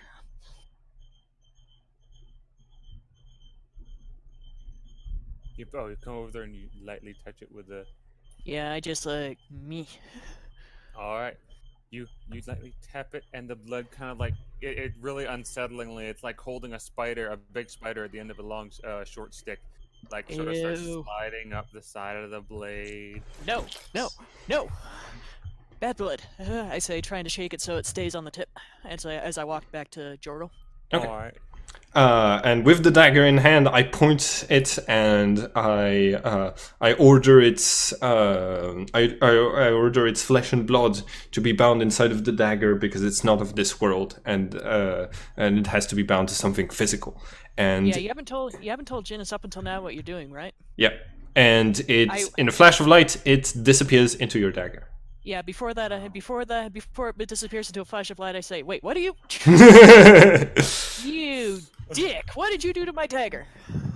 Oh, your dagger is working pretty properly, but you might hear its voice every now and then. I hand you your dagger back. I look at my dagger before I look up to him. Why? What did you do? Did you bind it? Yes, I bound it because we might learn a lot of things about what was happening in here. Because as long as it's inside of the dagger, it can't hurt anyone, and because it's it might be an innocent test subject. Yeah, and it could also come out of my dagger and suck out all my Only blood. if I want it. Only if I want it. Fucking magic users. This is why no one likes you. Like I say before I walk out of the room. Oh. That's fair. I like me. You don't count. Oh wow, you barely got that too. That's so good though. I got that by 15 points. Yeah. It's a good thing. That's not really barely, but that feels like barely got that. Yeah. I'm always like, phew, after any ritual. Yeah, in fact, Gina saved the day by getting that blood. Yeah. That modifier saved the day. Anyways, I go to the next room. oh, dang it. This is the problem with making maps in a map creator and then bringing them here is I cannot remove that blood, but it is gone. There's no more blood. Okay.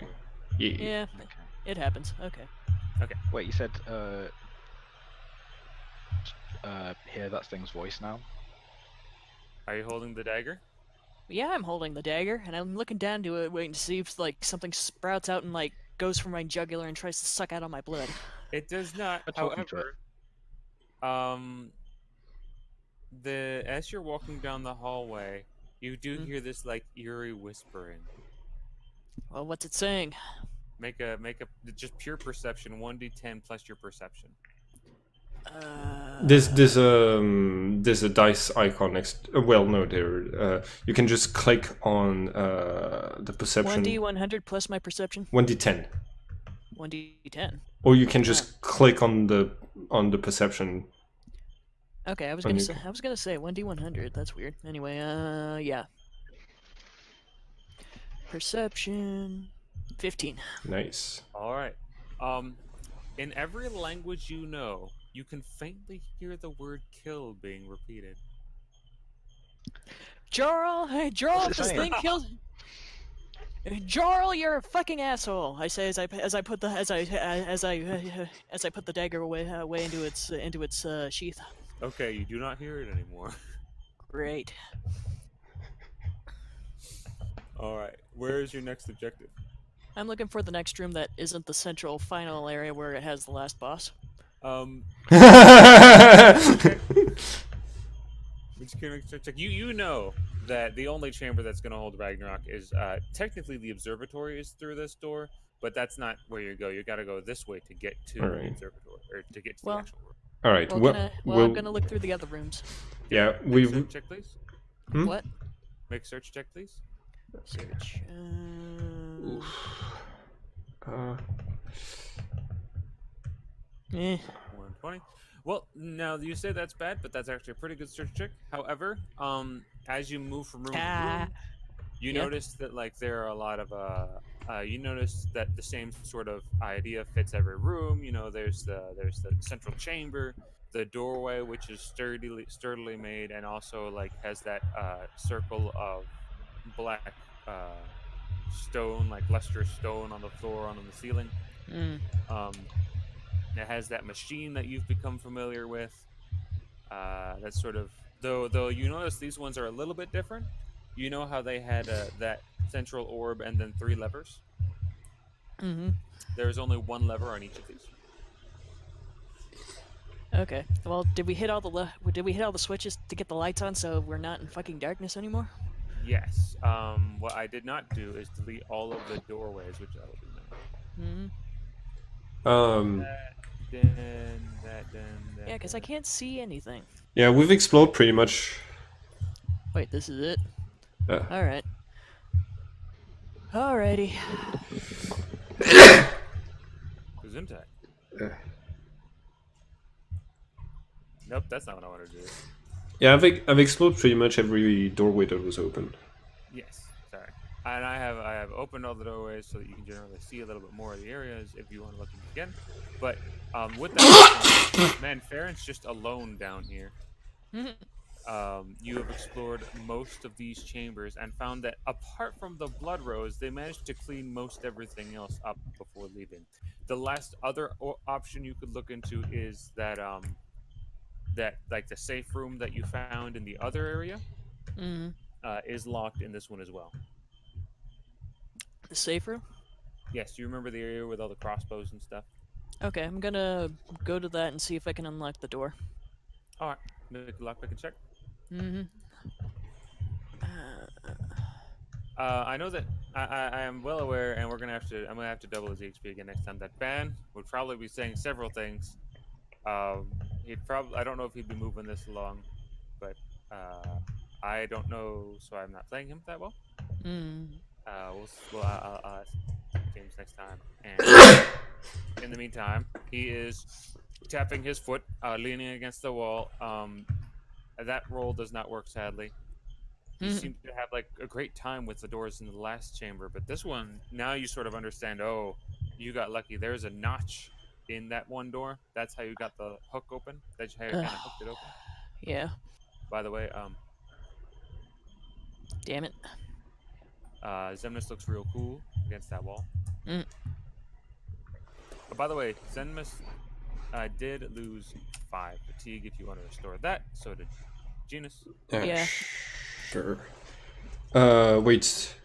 I restored Genus 2 points of fatigue, and then Genus Yeah, spent... that was 5. Okay. Wait. Bond didn't use any because Genus killed it one shot. Yeah. Yeah. Yeah, so I'm the only one and I used 5 fatigue points. Okay. I'm going to take at least one turn every time, so that I only have a 3% chance of failing this.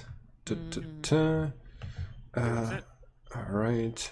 Actually, I'm gonna take 5 turns every time, just as an extra precaution. So that gives me a plus 40. And hold on. So that should have restored you 5. Sorry, that's 240. That's 4 points of fatigue, and then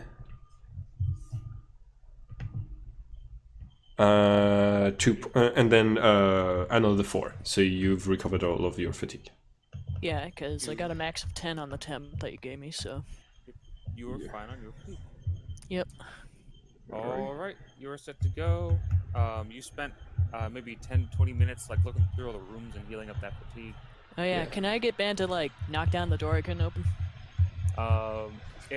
He will go over and try, but Jurl, you know that it will take a considerable amount of time considering how short a window he has. Yeah. Fine, let's go do the thing then and probably die. Probably. That's the spirit? That is the spirit. Yeah. Well, no, the spirits are gone now. They attacked us through the walls, but then they left. Actually, they never even attacked you through the walls. Oh yeah, they just left. Yeah. They just vanished. I did not put this one light on the token there. There you go. Bond waits by the door. You'll have to. Oh, actually, as you arrive at this door, you will have to open it with lockpicking. You notice to the left, and this doesn't take a roll. You're perceptive enough. You actually notice that the door to the left that leads down to the room is just open. Hmm. Do you want me to lockpick this door, or do we want to take the obvious death trap way? Let's take the obvious death trap. It It's seems actually to the curious that an entrance to probably the most important room in the facility would be locked. Hmm. Not in a time of crisis like this, but I want to check out the door that wasn't important enough to lock when they evacuated. Fine. When the way Genus knows the layout a little bit because she went and unlocked these doors last time. The door to the north, which is the one that is open, is just like the direct way down to the experimentation room. Yep, let's go there. All right. No poking around in the Fuck that, I'm gonna unlock the other door. Let's see if I can lockpick this bitch. Let's split the party. Nope. That is a sad lock picking. You mess around with the lock, but unfortunately, you just can't get in. I knew I should have spent fatigue. Ah well. Fine, let's go the obvious way. The obvious way where we'll die, so we can die easier. Okay. Are you just walking down there? There's a decent flight that takes you down, and it's to the north, by the way. There's a path downward, and that's where the map ends. Mm-hmm. Curving around to the right. Are you guys like a marching order, or are you just walking down there? Ban first. Genus second. Fine. Stands last. I'm gonna stealth behind Bond, so that way if something goes down, I can just, like, ascend and run. Yeah, stealthing behind Ban is easy. He attracts all of the attention. All right. You move down to the room. You don't even need to notice this. It is immediately apparent. All of the doorways down here are open. And as you peek around the corner that leads through the final hallway, you can already see the immensity of what lies beyond. Let me do a quick alter because I admit, or a quick altering of this scene because I had your view set up in a special way.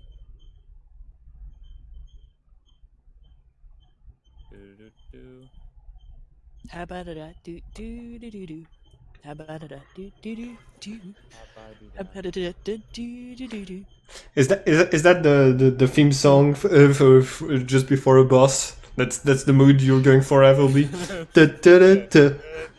Everything is fine. Well, just before a boss, you never really know. However, I will now take you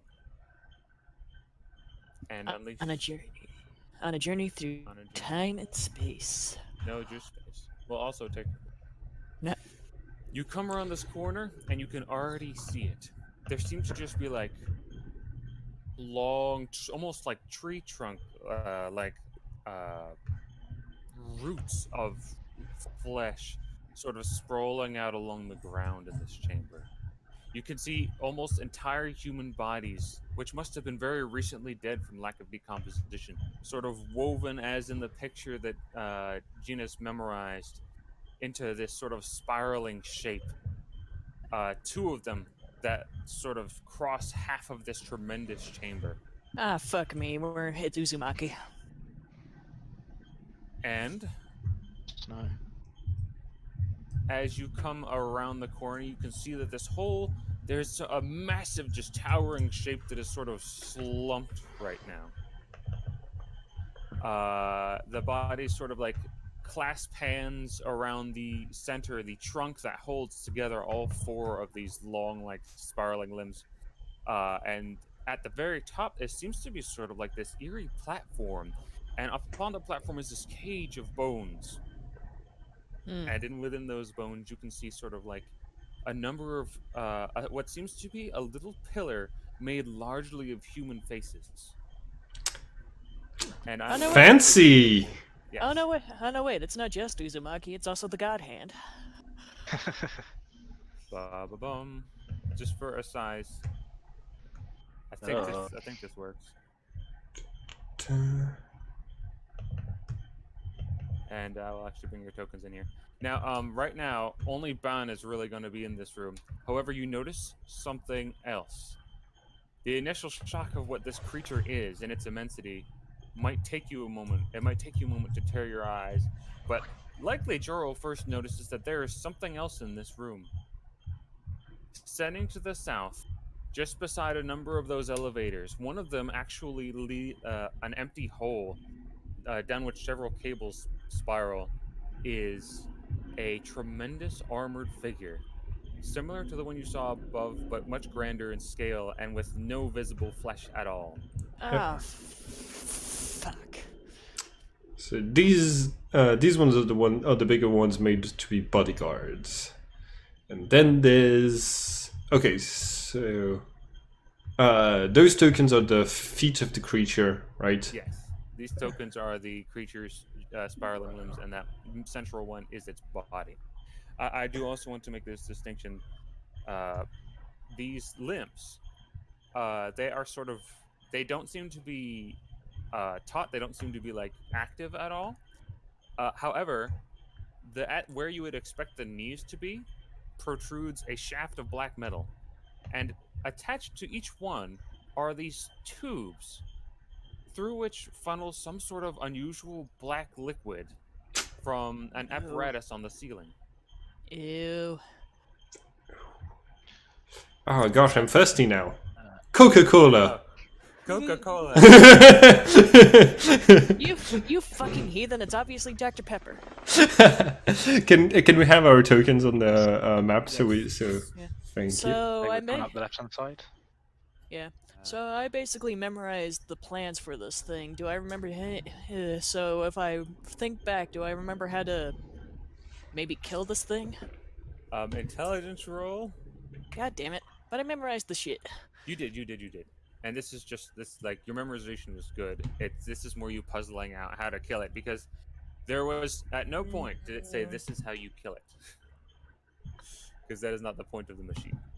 Yeah. You don't know how to kill it. God damn it. You do know that it does need whatever is in these liquids. It did seem to mention that there was some sort of intake, and that whatever this liquid is, it is vital for the locomotion of these limbs. Well, do I remember what the fuck this liquid even is, so that way I know not to let it splash on me if it is, so that if it melts my face off? Unfortunately, all you Game really juice. remember was a very basic alchemical formula, which you have no experience in, so you could not tell. Okay, I look to Jorl and I like relay this information to him, and I say, Yeah, go ahead. I relay the I relay what I remember about this thing and the alchemical information, and the symbols for what I remember for the alchemy thing, and they say, so what do you think we should do here? Well, from what she relays, you can sort of look at this thing. It's kind of, it's not entirely rare for there to be some sort of necessity. Undead usually are just powered by the pure necromantic energy, so that is a little unusual. You sense that this is probably more of a fuel for the metal mechanisms than it is for the creature's flesh on its own. All right, I relay that information. Also, It's probably not innately harmful. Probably is if ingested. Go ahead. Well, what the fuck liquid is it? Is it like an oil or something? probably, It is probably. Is it valuable? It is probably very valuable. Either it starts accumulating, Gabriel starts concentrating, Droll starts chanting. Well, These now, things haven't noticed us. well, the massive creature, the Ragnarok, seems to be completely inert. However, the metal man at the bottom slowly turns to look at Bon as he enters, but Fuck. doesn't move. Hmm. In addition, Barn, you can take this, right? You can. Well, Big odds this are thing. probably good that thing won't do anything until we actually make a move towards the giant thing. From the looks of it. Otherwise, it would have just started charging at Bon already. Um, Bond is going to move around the room a little bit, unless everyone tries to stop him. No. I'm just No. I'm just accumulating, waiting for things to for shit to go down. I'm gonna wait for Bond to go into the room and draw the thing's attention away from it, so I can sneak in and sneak over to the thing, Okay. the giant thingy. Well, like its attention is on him. Yeah, It is so watching him come closer. I'm gonna sneak. I'm gonna sneak towards the giant thing. Towards the giant thingy. Okay, go ahead. Oh my god. We're all dead. Well, Eunice isn't. Ooh! The stealth. Nice. No fatigue spent, bitches. Suck it. Roll again. 1d100 plus 214. 1d100 plus 214. Ooh. That is still pretty good. You start Yeah. creeping over towards the being, which makes no motion or towards you, even though it does have several eyes that are sort of like built into its limbs and central body. Ew. They seem like gray and for all intents and purposes actually dead. Oh, hello Cthulhu. Is this? I'm starting to wonder if this thing isn't dead. So. Yeah, that's the idea, right? Hopefully. But as you grow closer, Haru, Yeah. you peek around this central limb here, and you find something, and you immediately can notice. Oh, okay, you sent that to me. I thought you sent that to everyone. Yeah. There is. I don't have any models for it. I'm sorry, I did not model that. But there is a bunch of equipment right here, beside this left arm, and as you Besides look where? at it, besides its front left arm, so this arm right here, Mm-hmm. near the body. And as you look at it, you realize that while there is a metal apparatus from the arm to the creature that is attached, the flesh parts are still like sagging. They haven't been fully completed. Like the other ones are all fully attached. Hmm. And there's some liquid on the floor. There's a number of tools. This seems to have been worked on just recently. Hmm. Well, what kind of tools are they? Largely like suturing tools, and there's a little bit of it's actually, you wouldn't really know what it is because it's a little bit of a futuristic tool. It seems like this like stick, sort of like the ones you had before. Only you'd have to mess with it to figure it out. Eh. It's sort of like a very, very, very small fork.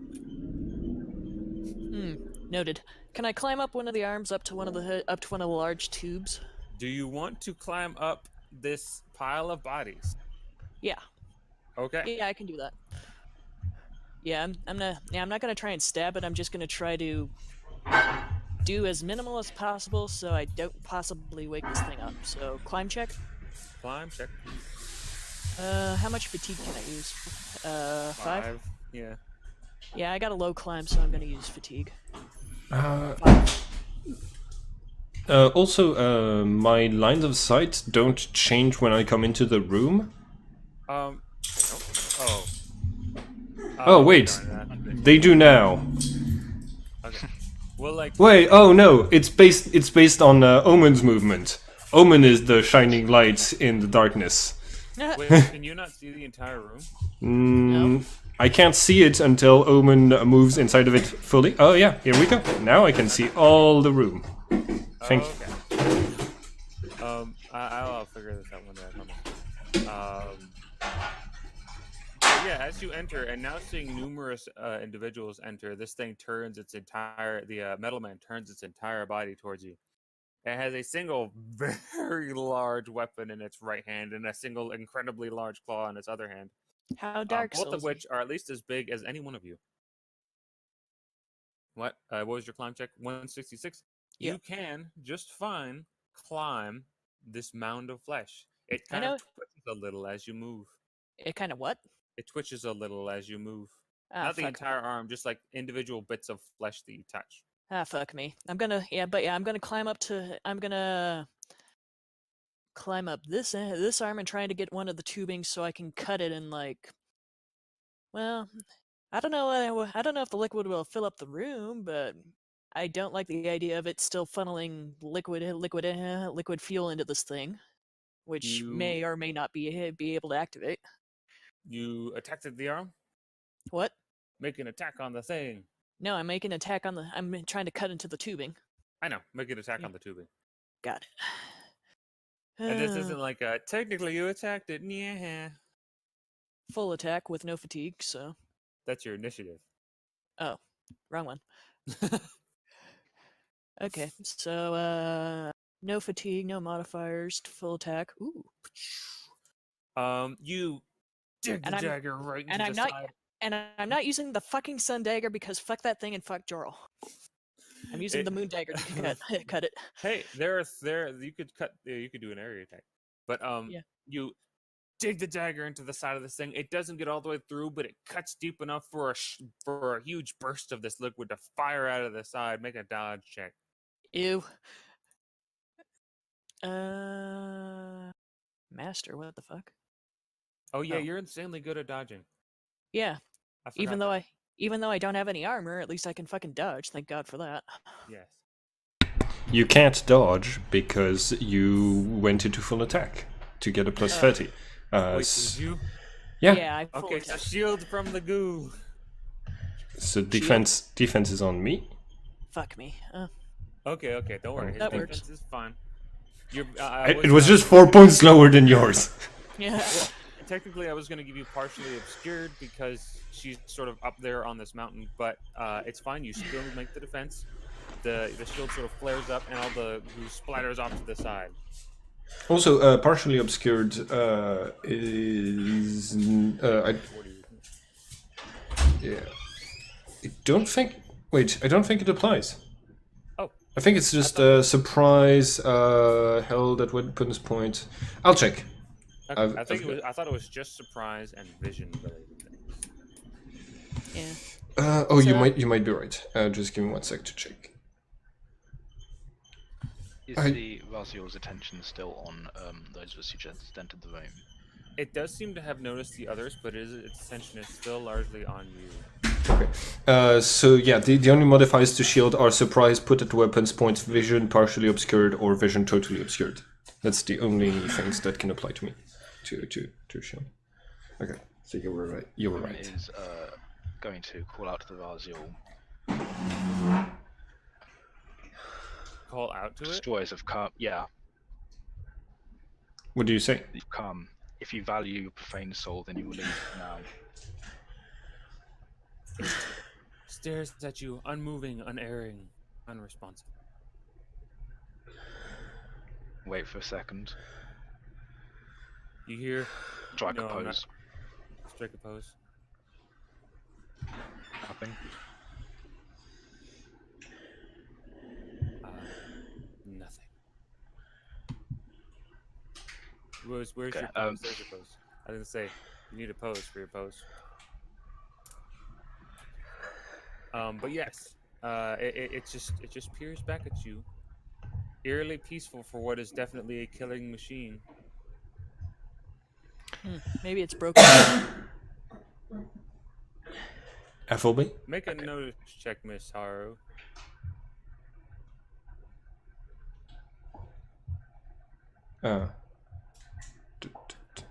You, I think. Oh, okay, yeah.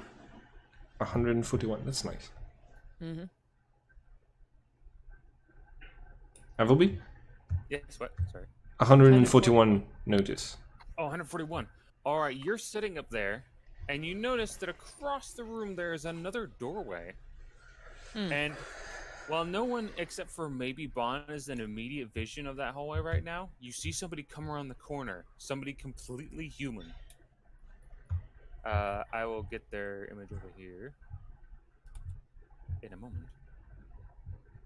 And they seem to be holding like a box under one arm and reading through notes that they hold in their left hand. Ooh, okay. Well, can I like monkey over to the main thing, over to here, and then when he comes through the hallway here, I can just jump on him. You can definitely do that. Okay, I'm gonna.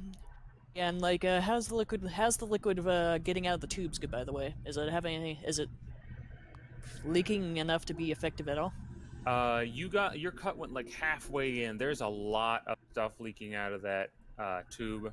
Even if it's got to be affecting it some way.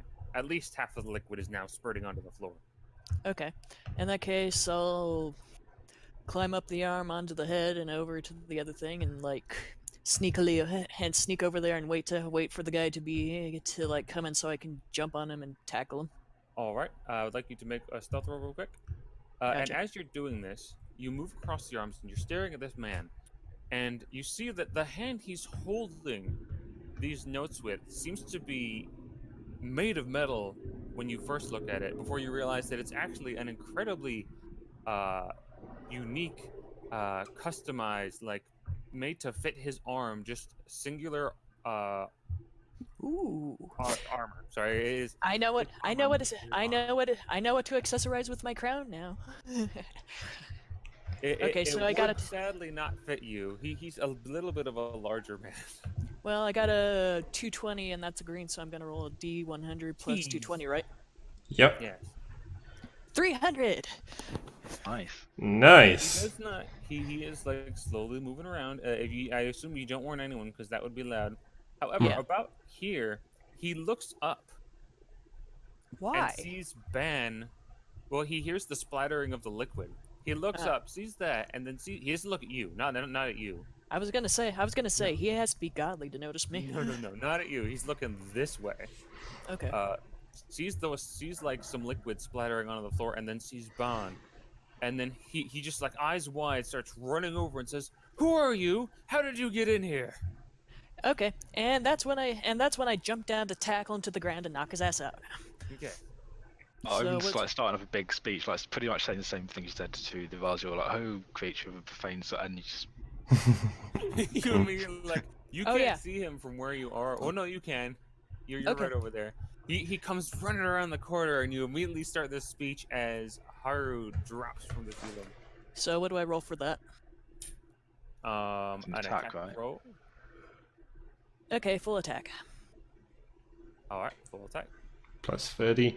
And if okay, so not only he could be surprised, he could also be flanked at the same time, which would combine penalties.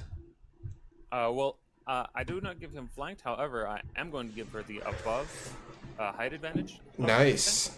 So I'm that's an Batman. additional plus 20, and he gets negative 90. So 20 to my 191, which would make it 211, and he gets a minus 90. Yes. Oh, sorry. That's not an anime character I've seen before, so that's going to No, be interesting. it is a named anime character, but not one with a picture. set. Ooh, he's probably a Delacroix if he's named. no, it's not. All Oh right. no, he works for them, yeah. He has a monocle. He's definitely a Delacroix. He is a monocle.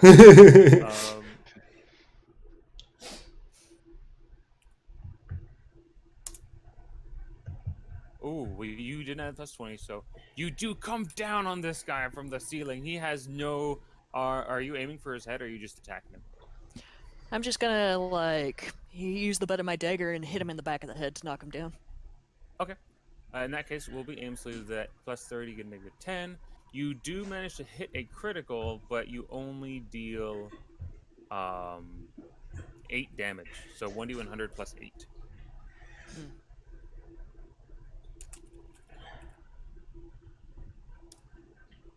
Haha. It could actually knock him out if he rolls pretty bad. He could if he rolls bad. He No! sadly does not. God You damn come it. down from the ceiling, bonk him on the back of the head, enough to like make his teeth clack as he was in mid-talk. And you are now behind him, if I may put you there. Well, no, you Okay, have to put yeah. you there because I can't move you because you just multiply. Yeah. And I can't figure out how to, and I gotta find the thing to erase the lines I made. Oh, but yeah, I'm behind him. You gotta click the lines and then You can just delete. click and Oh, yeah. damn it. All right, and immediately as this happens, everyone sees the massive metal man's head snap in your direction. Mine? Shit. God damn it. Don't worry, you're shielded. Shields are helpful, Yeah. but they don't save you from everything. Hmm. Now, this is if you guys want to start an initiative or just let this play out. How many turns has it been? Let's see. I There would have been say a lot of really rolls. you have had time. You have had like 30 seconds, so 10 turns. 10 turns? Okay. Yes. So I have technically accumulated 600 points of Xeon. So this is going to be good. Okay. Yeah, let's fucking roll initiative. Oh, right. Let's roll initiative. Also, I have 2 questions for you, dear GM. What is the size of Ragnarok? It's Giant. okay. No, what is the size in terms of like the size number? I think it's the very lowest for giant, so I believe it's 29. Okay. What is what size could this room accommodate? Oh, let me do a quick little math here. It's 14, so 150 feet by 150 feet. I think it could accommodate the upper size of giant, and it's about the same in height. Okay. Let me go. Oh, here it is. I actually have the page for size. Yeah, it can go up to colossal. That's yeah, because that would be like a Sky Titan or something. It would if it could maybe go to the very lowest of colossal, but it would be it would like be hunched over and squeezed up. Okay. No, never mind then. Okay, and last thing, I just wanted to ask a question from you, because the rules technically don't forbid this at all, but I still want to run it by you. There's a spell, the level 52 creation spell does not have a size restriction on the creature that it could create, meaning that I could create a creature that has a very low movement value, a low initiative, but Very high base damage on its attacks. yes. Well, now I'm fine with you creating whatever size you want, as long as you know it's based on its strength and constitution, and then you can like put as many unnatural sizes in there as you want. Oh wait, you gotta buy the unnatural sizes with points. Yes. Otherwise, Otherwise, it would just be the size of its strength and con. where is the It's in the first bit, the natural abilities. the advantages? Yes, unnatural size 10 points for 1, and it brings you up or down 5 points. Okay, cool. Then I will be spending for that. Okay. Thank you for reminding me that I did not know. So, let me clear off. Can I just clear this? Oh, sweet. Yes, clear this. Okay. And now when we roll for initiative, it will be fresh. What? I'll roll your initiative, Ms. Haro. I already did. Oh, good. What was it? 174. Cool. Did you reset the initiative tracker? I did. Sorry, I'll get you all back on there.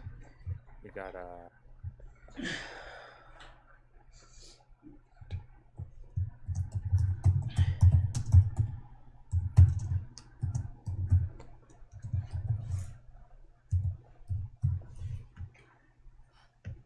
Bowman for 170.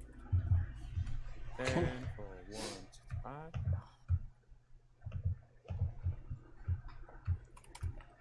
165. Genus Yes. for 174. Yeah. oh, thank you. 164. No. Well, that needs to be here too, I guess. Hmm? I accidentally gave a turn to the Ragnarok's head. Lol. All right.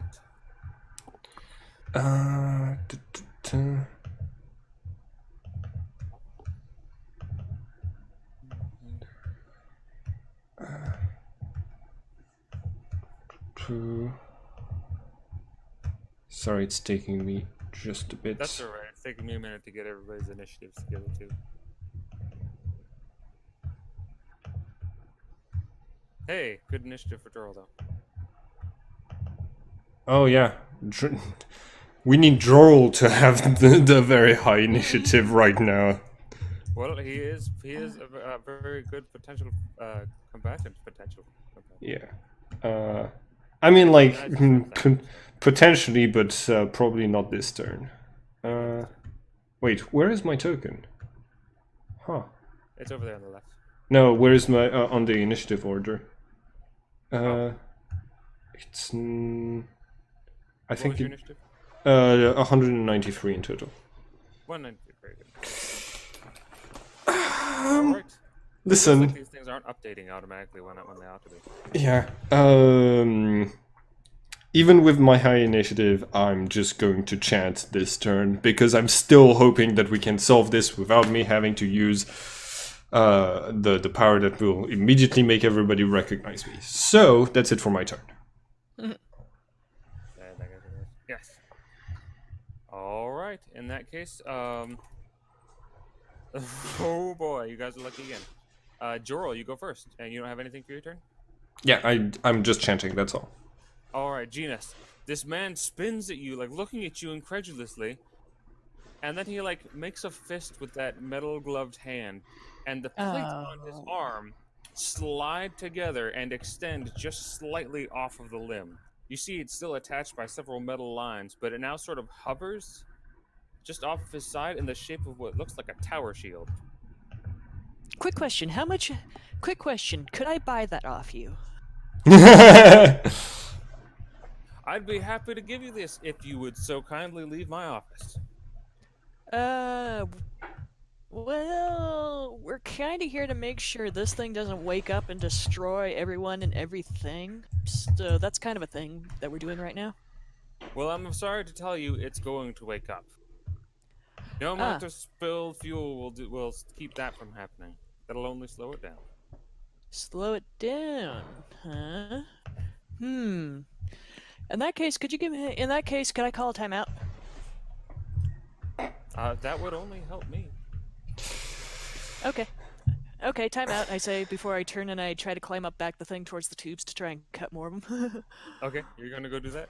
Yeah, I'm gonna go do that. Alright, you make a climb check. Not gonna spend fatigue on this because I only have 5 left, so... What? You already spent I spent 5 to climb. Okay, hold on.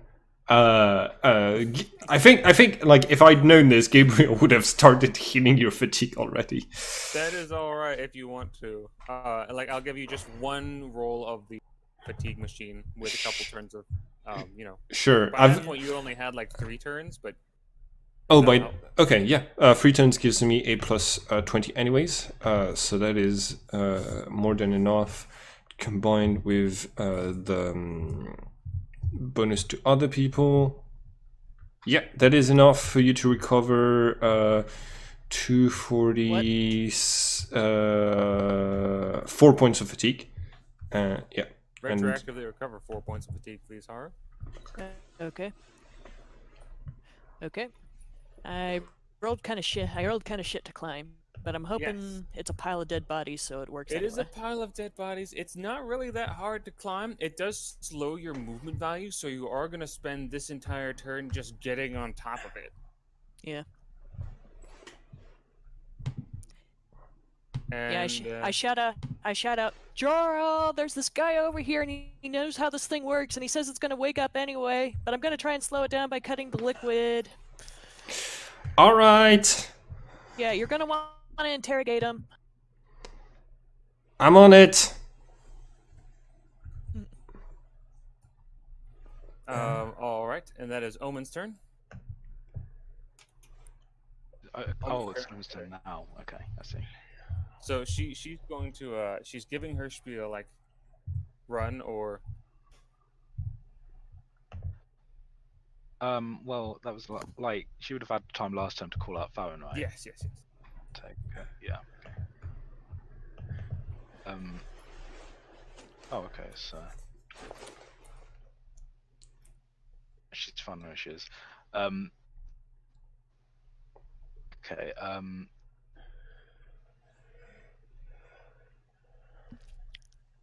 This is definitely human. This guy over here looks human, right? Yes, Yeah. that guy is completely human. The only really unusual thing about him, apart from his monocle, is the fact that he has this hovering tower shield that sort of extends off of his shoulder. Also, I just wanted to say we've had technically 10 turns to accumulate, so you should have 10 times your accumulation, which should be a lot of fireballs. Yes. Yeah. Could I?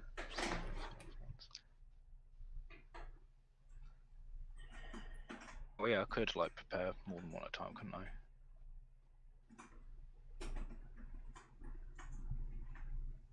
Hmm? Oh, the big guy then, because he seems more menacing. What? What did you say? Some thing of fireballs. Okay. How? Marbles? Intermediate. So this is way smaller than it looks. Yes. Every It's square is actually a like- meter.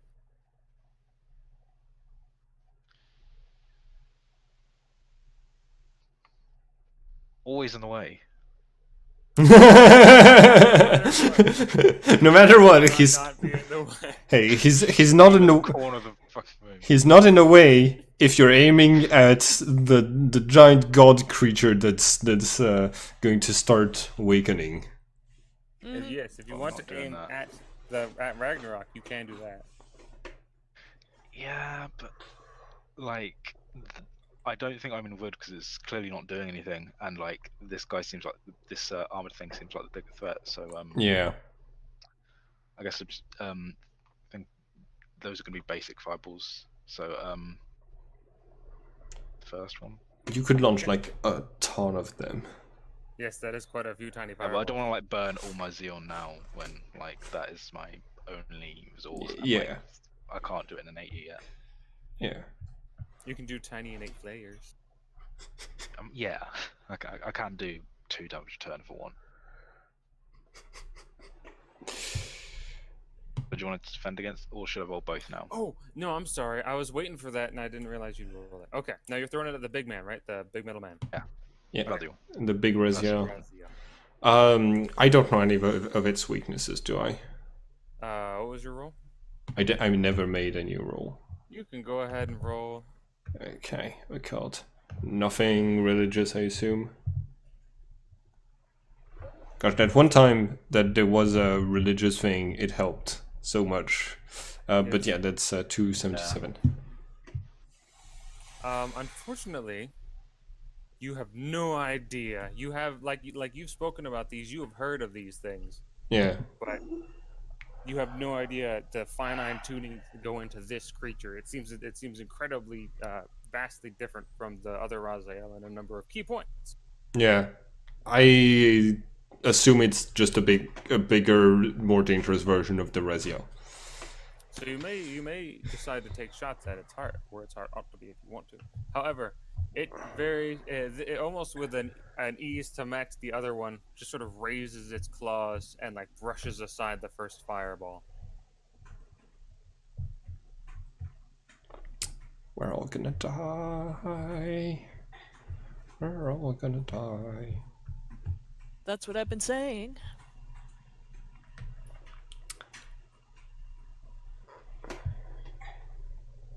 Oh, right, sorry. Yeah, second fireball. Second fireball. Yeah, there we go. That's a little Ooh, better. kill it, kill it, kill it. One Well, shot one to hit. Raziel. Kill it. If it How many was doesn't, that? if it doesn't roll 50 or more. Yeah, so 50-50 chance of no, Hit- because it might not if do damage hitting. anyway. Yay! Fire rolls Right. over it and it sort of has to like hold its hand closer to its face to keep it from burning away the man. Right. Oh no, because it didn't. Yeah, okay. It's got armor. Yeah, okay. Well, I tried. Are those the fireballs you're doing this turn? Yes. But immediately after it's Farron's turn, so Yes. Yeah. Farron's turn. Which will actually do something. yeah. She does pierce a lot of armor.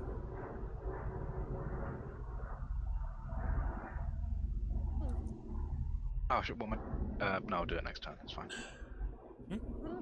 You're gonna wait to use. I was Farron going to do next? something else, but I'll save it for next turn because Okay. I didn't think to do it now. That's fine. Or Attacks from immediately Farron? after, yeah, I forgot. And Farron's going to float into position and attack itself. Ban!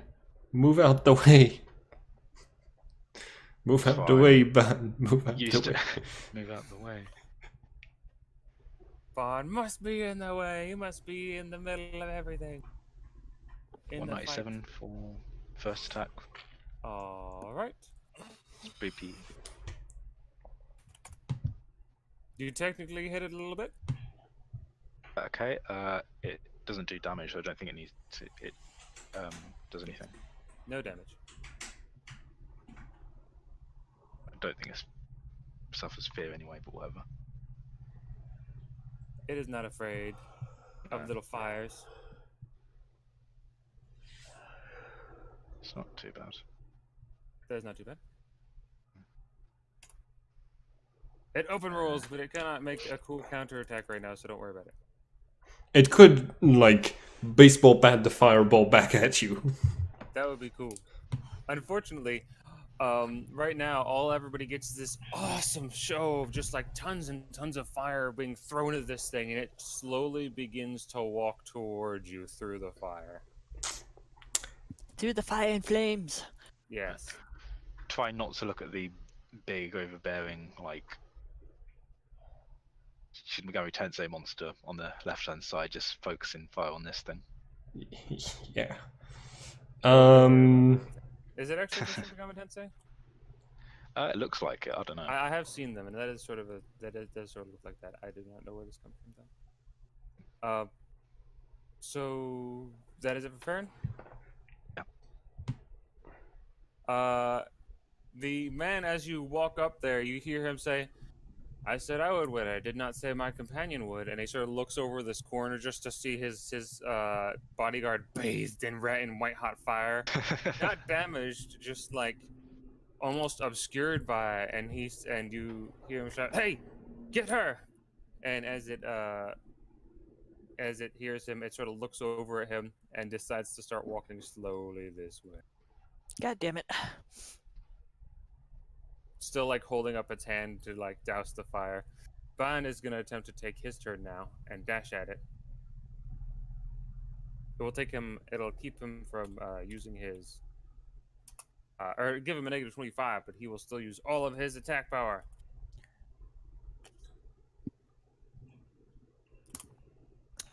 An open roll.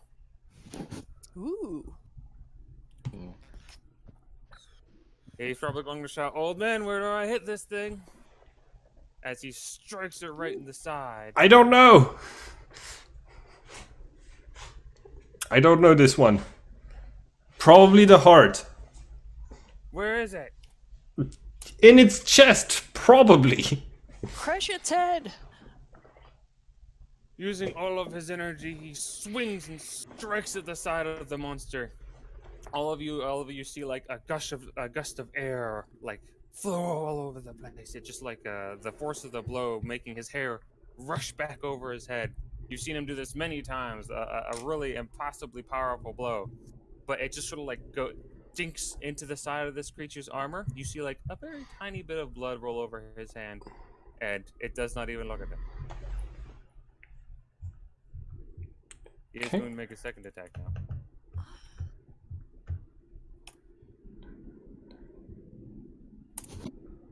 That is one will deal no damage. he spending fatigue? He spent fatigue on the first one, and that was the one that did technically hurt the monster, but not by a lot. Yeah, I'm sorry, Genus. I'm going to concentrate on refilling his fatigue. And it's been Yes. 7 turns, Yeah. so that's a plus 30. So that's a plus 50. And oh, that was a bad roll. That was just an 8. But that recovers 2 points of fatigue. All right, the fatigue is going back on him. He has 17. Nope, he has 16. Yeah.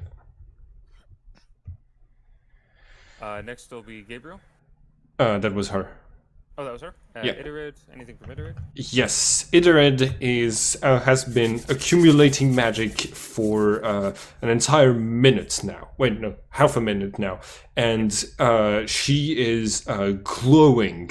The spell that's making her appearance look human is like intermittently shifting back and forth, revealing like her wooden skin underneath the spell, and she yells at Ragnarok, "You shouldn't exist. It's time for you to fade. I'm going to create my own monster to destroy you."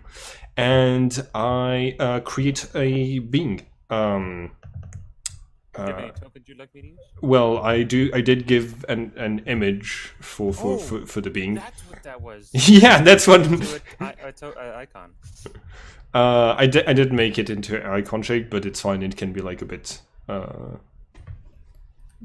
like distorted.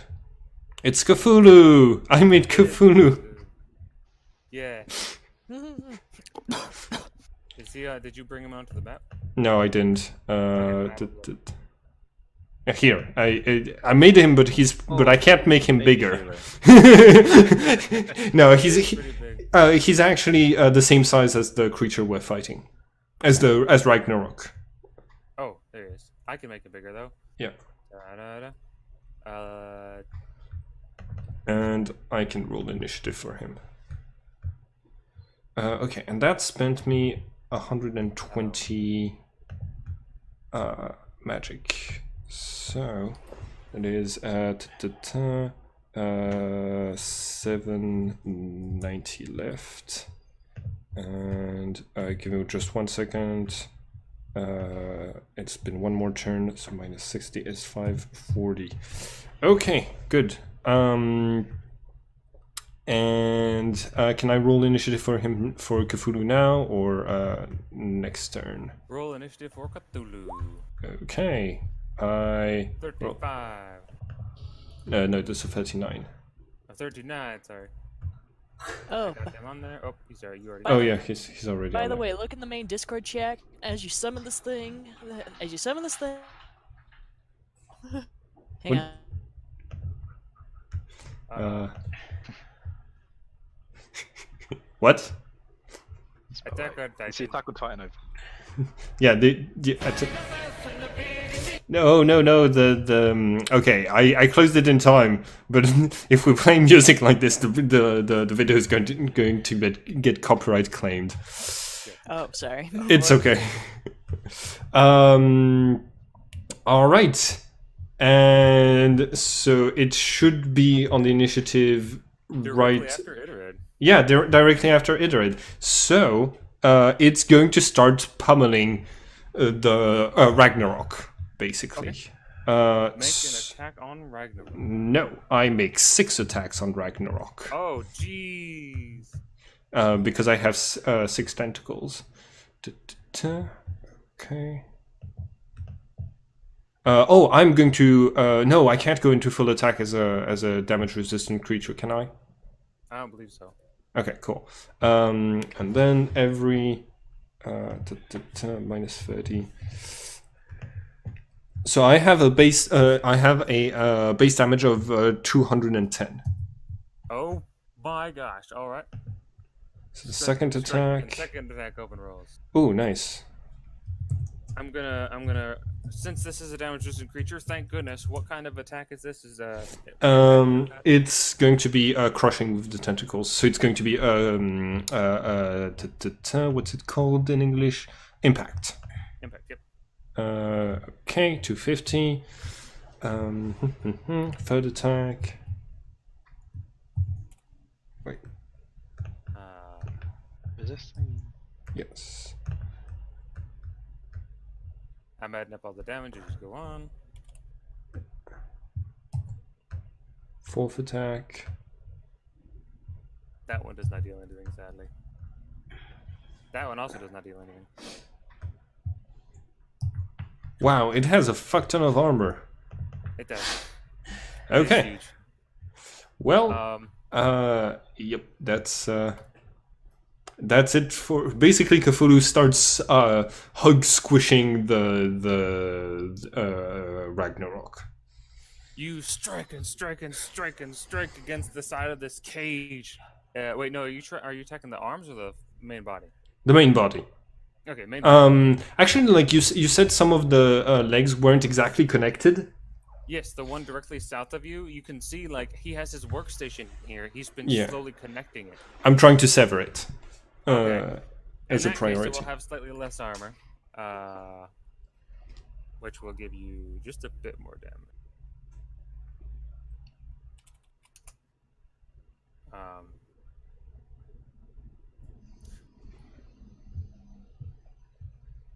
Oh, dang it.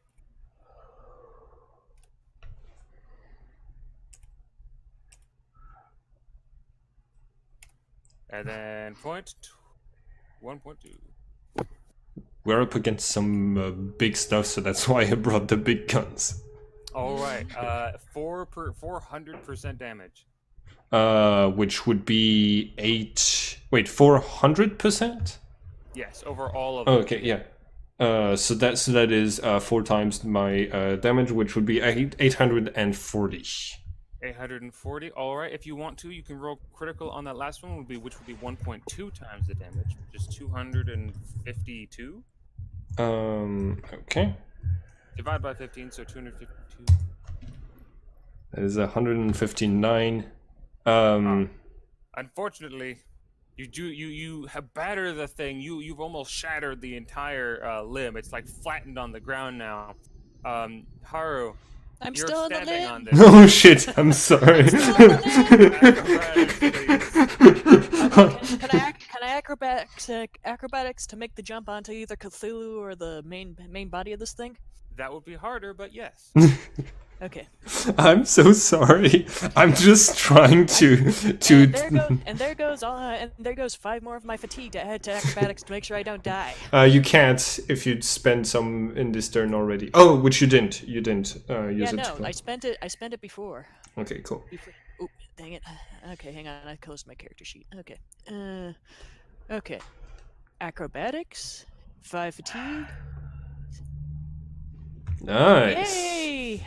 Woo! That is actually really impressive. In one of these things, in mid-strike from one of these things, does it use arms or tentacles? It's using like its main attack is with its arms, and then it has 5 more attacks with its tentacles that are at -30.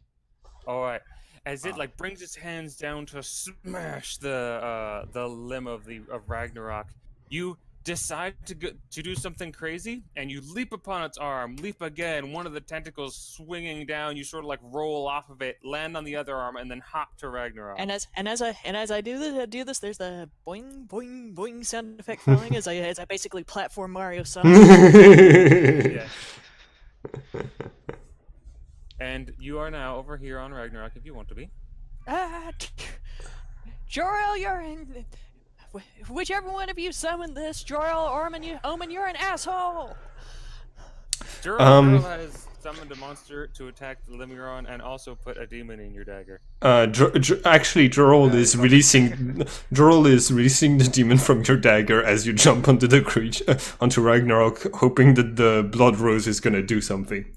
Oh, god damn it. Unfortunately, it has been little less than an hour. Yeah. And the blood rose has not been able to feed. So when you release it, it just sort of like You fly through the air, and suddenly there's like this spray of blood from your hip, and it just sort of coats the arm in a little bit of a Cthulhu. Oh wait, Damn no. you! Oh god damn it. Okay, never. Damn you, Jaro! I'm sorry. Everything you do makes everything worse. I think he did that in response. All right, you are pummeling this creature, and you actually hear like a cacophony of like whimpers coming from the heads that make up the pillar at its base. Oh god damn it! In doing that, you actually see like you hear a bunch of clacking and creaking as its limbs rise. Fuck me. Okay, wait. There's a pillar. There's with a pillar heads. full of faces, and they're all talking to you. Okay, I You're go also over. inside of like what seems to be a bird cage made of bones that contains the faces. I fucking hate necromancers. Okay. do I think I could like talk to the faces so they can tell me how to put them out of their misery? As you look at them, like one by one, like not even in unison on the same face, eyeballs are like opening up and shifting and looking around, but they don't focus on you. They just seem to be like taking in everything, and the voices are making no sense. Though, Ew. as you stand there, their voices do seem to be slowly synchronizing. Ah, fuck me. Well, That is that is fantastically creepy. I want to say bravo for making this monster. Yeah. Weirdly, I think that's one thing I kind of take a little bit of pride in. Anyways, it is now initiative. All right. So it's this thing's turn, or wait, we roll for new No, initiative. it's just showing that it is being awoken after being pounded on. Great. Oh, I did that. I awoke the god of Literally make everything Reason we worse. came down here. It's all thanks to While me. not severed is very much like broken. Another punch or two seemed like it could just tear it right off. All right. So Joro, how does it feel to be the guy who doomed everyone? I can't hear you over the screams of the faces in the pillar next to you of the creature I just woke up. Ooh, that is very good initiative. Ooh, that is very good initiative. Oh, It's yeah. almost as good as the guy.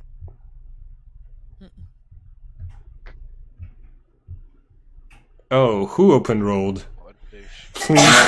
Please tell me. Please tell me it's the It was- useless It was scientist. this dude with the shield. That's the scientist. Great. Oh.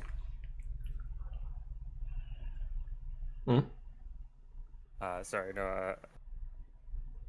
Yeah, just entered the room. Hello. Yes, one of those monsters I make. Anyways, so are we all rolled? Yep. All right, everybody looks good. Genus, you need to alter hers. Hers is higher. All right, in that Yeah, case, 193. it is the scientist first, and he runs around the side of this monster's arm, looking at the new creature that has just appeared in the room, and he's like, "No, no, you fool! It's not right. If it wakes up now, it'll just kill us all." Wasn't it gonna do that anyway? The idea was to send it to the surface. Oh, that's much better. Well, fuck you too. He like grits his teeth, looking angrily at you. The monocle crack, and he's gonna say, "Kill that man!" and point at Zemnis.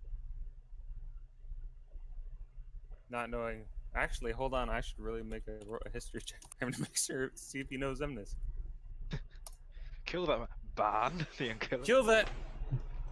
And then you just see him like look back at Genus with this surprised expression. Farron's turn.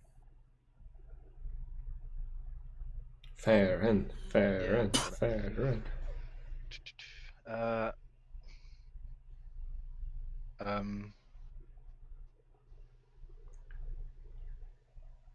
Yeah, Fallon's gonna keep shooting at the That's fair.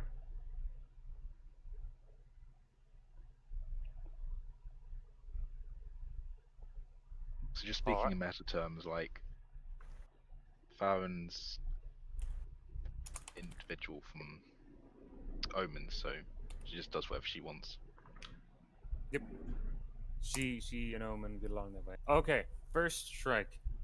It is Okay. absorbing blows this turn.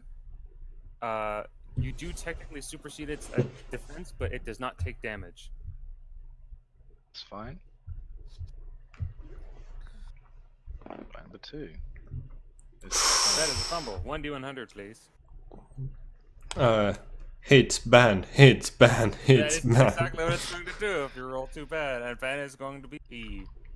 Okay, Well, it is not critical. That's a It just- total of 115. well, isn't the front right with the fluid like gushing out like? Yes, Crit- I should have mentioned that. Your strikes completely disconnected it from the fluid. Well, you punch. Yeah. Okay. Yeah. By the way, However- I hope that liquid that was been spilling out of the creature is flammable, because that would be awesome. That would be pretty awesome. It would. It'd also be very dangerous. Mhm. It would also be very dangerous. Actually, so much of it is spilling out. You can sense that there's something vaguely supernatural about it, just with your magic bracelet. It's Ah. mind-boggling and weird, and it's an artifact, so you have to look at it closer to see what it is. But it is weird. Artifact goo. Artifact goo. Anything else from Farron? Not yet. All right. Genus, Yes. your turn. So what are the heads saying? You do not really understand. It is not the language you are familiar with. Yes, like that. Great. Only it eventually becomes musical. Musical. Yes.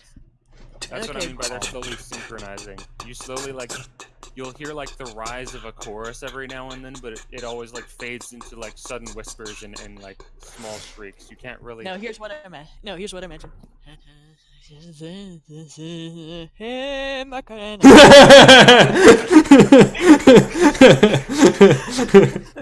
all its arms are there for, is to do the Macarena.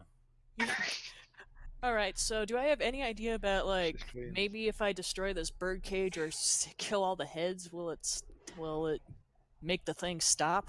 You imagine that just by, like, sheer knowledge of biology, if you kill these, that will probably help you. However, this is such a vastly different situation than fighting any person. You have no idea if that would win the Well- day or just slow it down, or Well, if what this about my birdcage... well, what about my remembering the plans for this thing? does you anyth- only remembered the plans for the arms. God damn it! Only Fucking the arms were described in the control room of the other area. Fuck it. I'm gonna full attack area attack with the moon dagger. Okay, all the area attack with heads. the moon dagger. Yeah, with all the heads. So All right. I got. You're cutting out a lot. I think she's disconnected.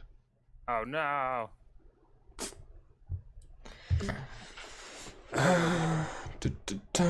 Okay, so this is a new turn, so I can use fatigue. Yes, you can. Okay. Use the last of my fatigue. Fatigue. Because, yep, fatigue, and I got the 30 because I'm full attacking. So what other modifiers are there? Because I'm just gonna be full area attacking, wailing on this thing with the moon dagger. There's a -20 for the area attack, so you wind up with just a +10 to the just +10 modifiers. Say again for the modifiers. +10. Positive 10. Mhm. Cool. Okay. Sweet. Whoa! Do you have any humanity? I Ooh. don't think you do, which makes me sad. Have any what? Humanity. Inhumanity. Inhumanity. Inhumanity. What? You need a special ability to be able to roll above 320. Keep rolling though. Okay. So R1D 100 plus 310. Yes. Woo! You cap at 319. Full area attack with the moon dagger. On all the heads. Everybody sees like this gleam of light as the blade like cuts long across like nearly not bisecting the entire pillar of faces, but like neatly making a long mark down its side.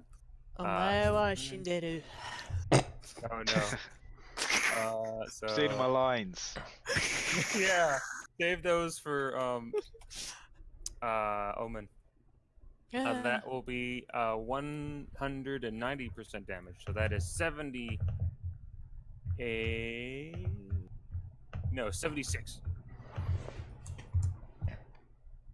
Okay. That is unfortunately not quite critical yet.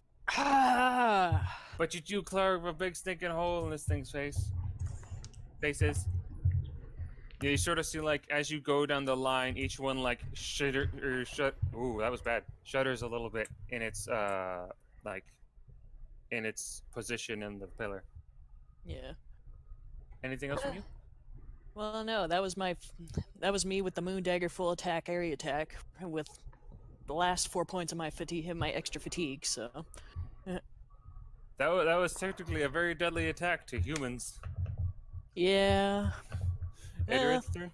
Yeah, I tried. Okay. Iterid is doing some complicated thing, but she's basically casting a spell on Cthulhu, which is going to both give him some like stronger scales, but also make his attacks pierce through armor, and potentially some other stuff. It's just taking me just a little bit to spend all of the development points I get from monster powers. Basically, she's powering up Cthulhu with another spell. Shall I go through the other turns before you finish spending those? Shall I go through the other turns while you finish spending those? Yeah, sure. Bon is gonna spend 5 more fatigue to throw another crazy punch.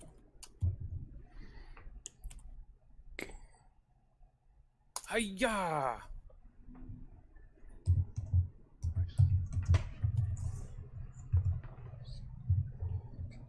85. Yeah, he's also just gonna grow some extra tentacles, and that's gonna be it for me.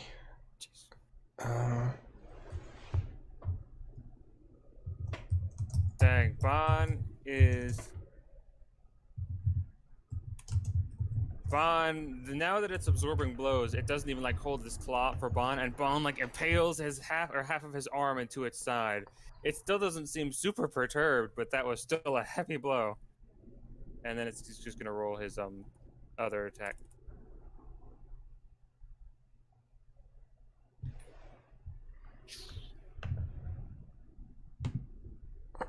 That attack does significantly less. Alright, next it will be Gabriel. Gabriel is concentrating this turn. Gabriel is concentrating. Okay. And I'm now spending more points keeping up my spells than I can regenerate. So basically, just creating Cthulhu makes Iterid useless to accumulate more magic. All right. Well, in that case, it's still pretty good. Yeah. Gabriel is done. Or Yeah, Gabriel is just concentrating this turn. Okay, Omen. It looks to the big Cthulhu and then to Iterid and then to Jordan. It's like you could do that the entire time. Only in big spacious rooms and only in very desperate situations. You couldn't make like a smaller one or something. Yes, but listen. It takes off a lot of Xeon. You know how it is. No, I don't. Infinite. No, yeah, infinite power. Yeah. I'm gonna cast intermediate fire barrier around Fan. He just has semi-phenomenal, nearly cosmic powers. You like locking the two of them in, or just around Ban, so that whenever the thing tries to hit him, it burns. No, I meant ban. Yeah. That it doesn't repel like. I think the first time, every time it tries to go through it or something, it takes a bit of damage? I think so. I think the idea is that whenever it like enters the area or It moves takes a through the fine area, attack of 240. yes, yes, Yeah. which is Not like I dangerous. can go around it. And Ben Yeah. can just jump right over that if he needs to. I think. How high is the wall? I think it's as high as that it can be long. So Oh, 5 meters if I want. maybe he can't just jump past that. Roll projection for that. Yes, please. You're fine. Okay. You reach the That's area. fine. Ben is now surrounded in a fire barrier. Eh. I will let it hit that thing on this turn because it's absorbing Okay, cool. blows and not moving. Also, if Ban is protected, the fire barrier is a shield, Technically, yes. so he could just go full attack from here on. Oh no, because it doesn't defend against physical at intermediate level.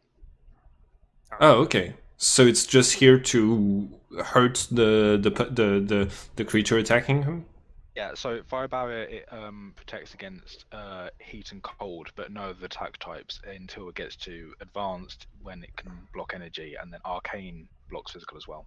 Oh, nice. But like Exposed, the aim of the spell is to like it hurts No, anybody it's to who. do damage. It's not gonna. Okay, like, yeah. There aren't many fire spells which actually like end or Yeah. heal or anything. It's just all shooty, bang, bang. Nice. Okay. So, yeah, that's it for Omen. Okay. It's Roman. Ragnarok. Oh You see this thing shit. throwing fists at the creature's one arm, and Jurl, you watch perhaps to some mild degree of horror as the arm behind Cthulhu lifts up. All of the different hands and feet, like there's a number of different hands and feet that make up the ends, like the foot of it, like flexing and wiggling their fingers, and they will strike into Cthulhu's side. Please, he does not make a defense, does he? No, he's a damage-resistant creature. He has 6 points of armor against anything physical at the moment. All right. I'll also ask you to please make a strength roll, 1d10. Oh, damn. Oh, Ooh, nope. Nope. So, I'm getting grappled? sort of. Oh, jeez. This thing's hand like digs into one. It digs into one of his shoulders and begins dragging him backwards away from the creature. Okay. It's just going to move you right over here with this arm right on you. Well, I can still attack the arm. You can definitely still attack the arm that is grappling you. All right. Also, No. it is going to deal. It's only half damage. What's your armor against? 6? 6, yeah. 4. It's okay. I'm a giant damage-resistant creature. I can take 4,000 damage. You are, Nice. and it only deals 231. Okay. No wait, 221. 220. No wait.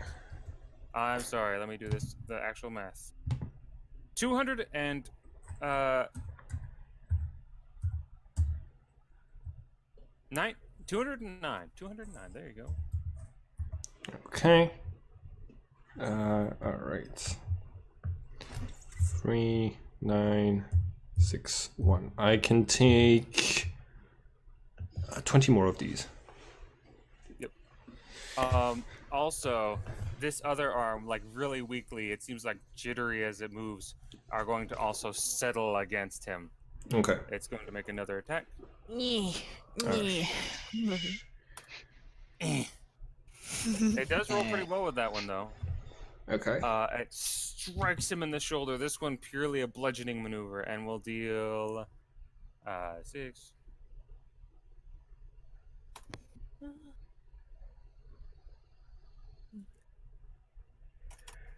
210 damage.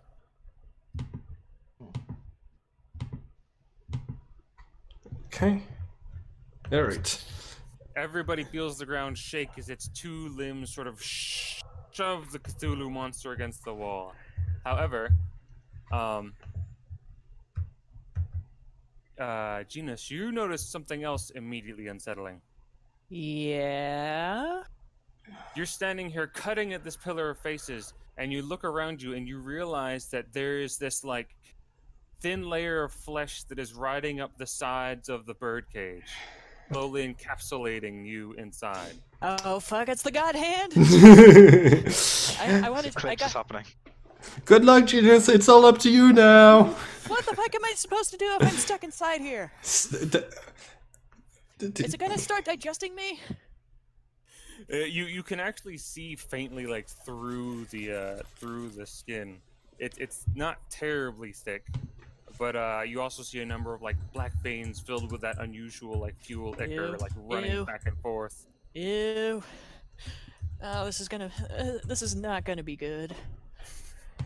That is it for its turn. Cthulhu, you are not critically wounded, so you can attack the arms. Cool. I make my first attack. And then I now have, let's see, 7 extra attacks after that. Well, I'm just going to tell you that first one, I'm pretty sure will destroy the arm that you hurt last turn. Alright, So- in which case I'm just gonna move on to the next arm. Yes.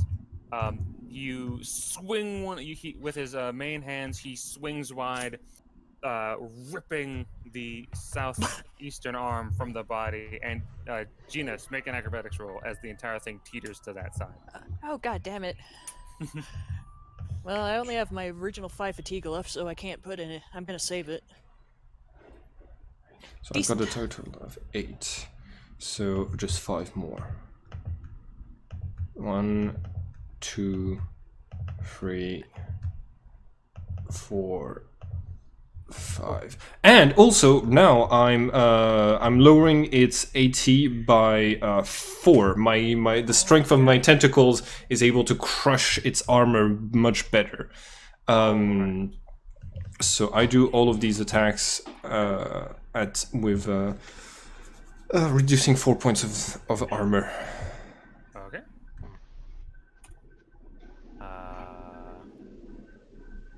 Basically, like, when I saw the creature, I was like, I'm going to custom make a monster that can, like, do a lot of damage quickly to hurt it. Well, this is not a bad idea, and it is doing some damage. In this, okay, actually, let me do the first 4 attacks first. Yeah. After that, because that's 0.9. Yeah, I got a 159 on my acrobatics, so. I'm just gonna have to do this by my stinking computer. This ain't helping me at all. I'm pretty sure it's just a very basic program. So. Okay. What is 4.3 times his damage right now? 4.3. Oh, hold on.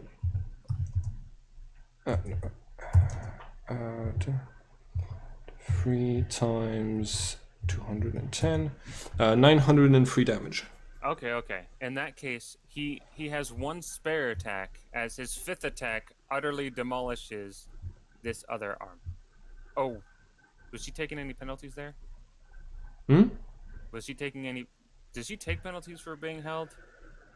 Oh, yes, I would have been taking penalties, but you never told me how immobilized I was. Sorry. You were. It doesn't have. I was gonna say you were just minorly immobilized. It was just pushing you. Okay, so that would be a scrolling up to check. Partially immobilized minus 20. Okay. So never mind. In that case, plus. Okay, that's 5 minus. I'm sorry, I'm making you do a lot of math, but that's just like the only way I could think of dealing with Ragnarok. That's all right. In that case, however, you do deal significantly less damage. Oh.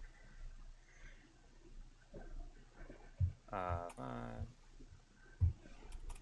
You deal only 3.8 times the damage. How much is that? Okay. 3.8 times 210. That is 798. All right, this arm is also looking pretty battered, but in this case, you do not manage to sever the second arm just yet. Okay. With all of the attacks that I did. With all the attacks you did, you severed the bottom arm, Okay. but the top arm is still intact. All right. Cool. Now it comes to this man's. The massive suit of armor, having been commanded, looks at Zemnis. And, well, Zemnis has already used his stuff for defense. He's going to make 2 attacks. And fumble the first. No, it doesn't. It has mastery. That reminds me. When I level up, I need to master in daggers or something. Oh gosh. Well, let's hope that Ban really is unkillable, because that was an open roll. Really hard to kill. Through the wall then. Yeah, but those The first one. those weapons do an incredible amount of damage. They do. It's Dark Souls rules. The bigger the weapon, the more it hurts. Yeah, it's also let's see. Yes then. He doesn't have any fatigue to spend. Do you guys think it would be like a bad idea, like too much for me to say he spent a destiny point on that? No, I can't do that. I can't spend my player's destiny points. That'd be rude. However, this is the claw attack he's making. This is not the Raxor Zero. Thank gosh. It does plus 20 criticals, and a normal person touching or wielding the weapon must make a magical resistance 140 each turn or suffer damage equivalent to the level of failure. I don't know if that applies to being hit by the weapon, but I would apply it. I would too. I will make that. However, he will take a critical hit.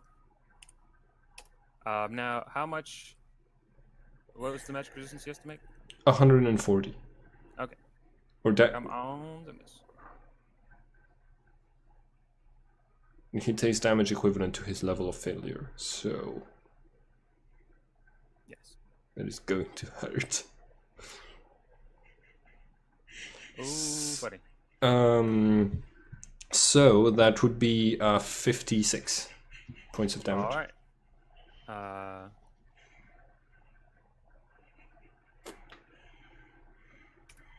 He is at negatives. Okay, time to heal him on my next turn. Yes. He is. I still don't think he's unconscious though.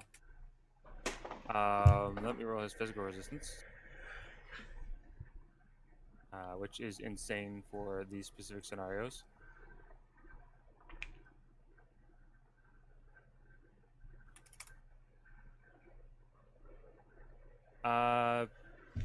Nope, he is awake. Now let me roll the critical on him.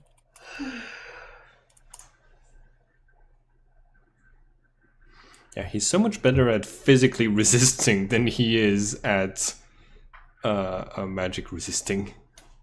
Yes, he is in some pain.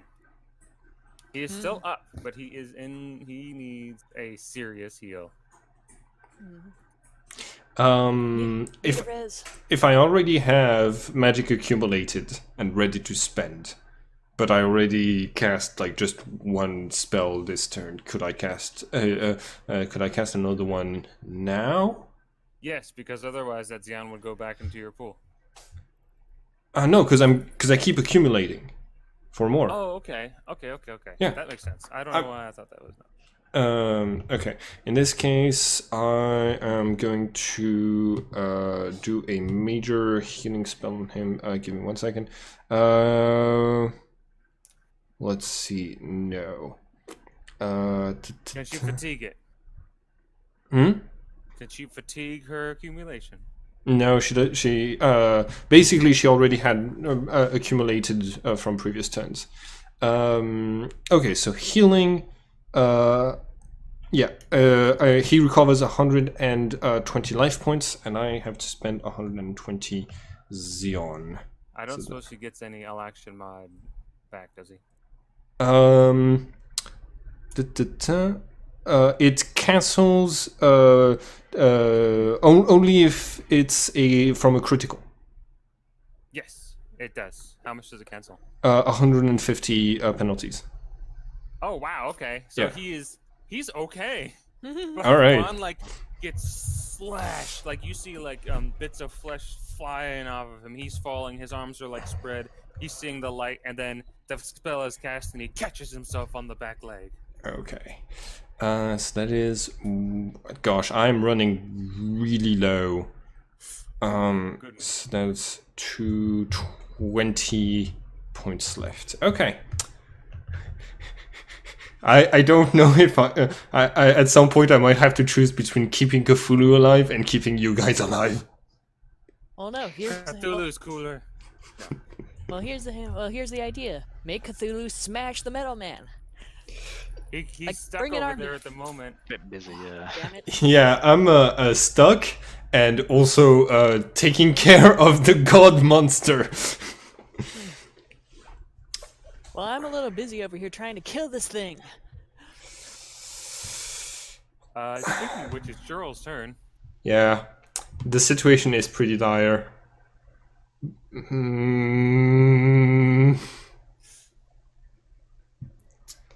What do you say, Avelby?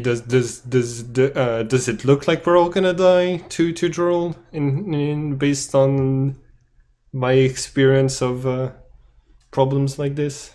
Well, I'm gonna. There is a significant chance of death here. I don't know. You could still pull this out of your hat. Cthulhu is still strong, but right now you don't know Someone's if gonna you could die. prevent Ban. Like, somebody's probably gonna die. You don't know if you could prevent Ban from taking another hit like that, or helping him if you did. The only ones who could are Omen and Farron, if they really focus that guy down. Okay. Yeah. So I'm saying there's still a chance you can make it. It's just whether somebody lives or dies can happen all at once. Yeah. I'm gonna wait a Look. bit more to. Well, does Bon have a shield on him? No, he has the fire barrier shield. Which on it, it but I should thought have that was taken- broken. I'm sorry. Okay. You can make the attack with that. Yeah, Joral, take the shield off of me. Give it to fucking Ban. I don't need it. Can you do that? Can you shout it loud enough for me to hear it? That would be a notice from Joral, which is not penalized because of his sight. Okay, cool. Joral! Well, actually, never mind. I'm not gonna. 50. Come on. 97. 97. You can hear her shouting in there. Okay. Joral! Can I hear what she's shouting? You can sort of make out her name. You can't really make out any command she gives you. Okay. So yeah. You could try with your familiars if you wanted to. Oh yeah, sure. Joral! Marco! Notice. Marco! No, please do at least one. Please succeed. At least one of you. Marco! Oh gosh, I'm at. Well, no, that's That's the worst. No, you have no idea what's going on. She's yelling. You think that something horrible might be happening in there. She might be getting eaten by faces. Yeah. Probably fine. Hold on, Cthulhu is coming to save you. Joral! You fucking suck!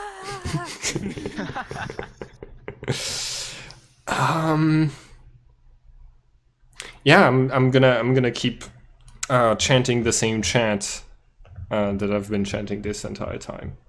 All right. New initiative? New initiative. The guy who rolled really high last time did not roll really high this time. Eh. Ragnarok rolled okay though. I hate it when Ragnarok has a good roll. That really ruins my day and everybody else's. But Ban open rolled. Ban. Ban surprised. Ban. Ban surprised. The Raziel. Oh, that's good. that is probably the biggest. Like weirdly enough, Ooh. Ragnarok's a threat, but right now the one most in danger of being horribly wounded is Ban. No, it's Cthulhu. Well, it's also- Because I rolled a 2. Oh no. Everybody rolled? Yep. Yeah. I What's got a your initiative? 143. I got a 143, yeah. Thank you. All right. In that case, first to go. Wait a minute. You didn't update him. Hey, you. You go to the bottom. Zamnus! He gets that like breath of life. Comes back up on his foot and does Nah, that cool anime eye gleam. He's gonna murder this thing. it's like the Wii Punch Out kind of thing where you get the smack, gets the second win, like. Yeah. Also, When does his blood thing activate again? Is it when he takes yeah, that's what I was gonna say. He took a pretty big critical, so he might be enraged. Yes, and he is not resisting the rage. So like as he like catches himself, everything like the electricity, the energy flushes through his body, and his hair goes pure red. Yep. And here goes his next attack.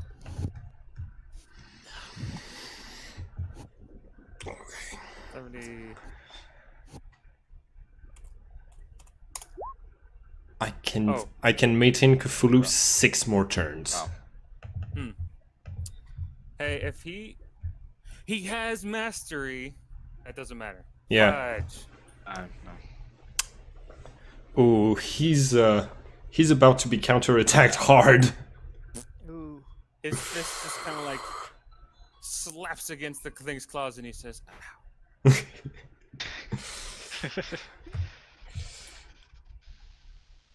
So that's 236. That is a difference of Oh no.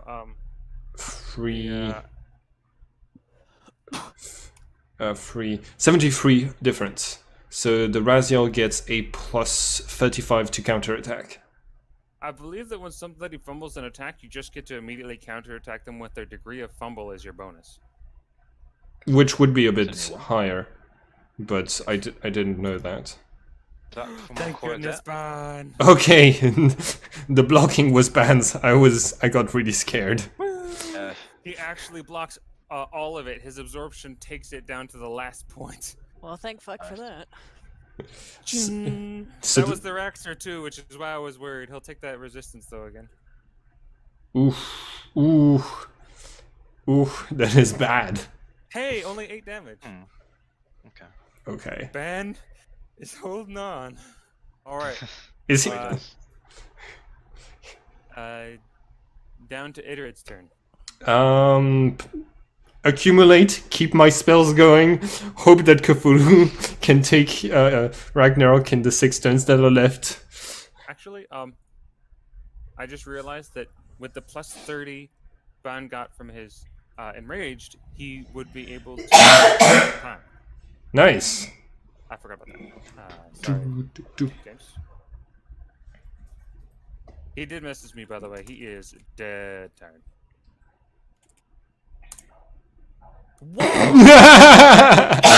Of course. Whoa!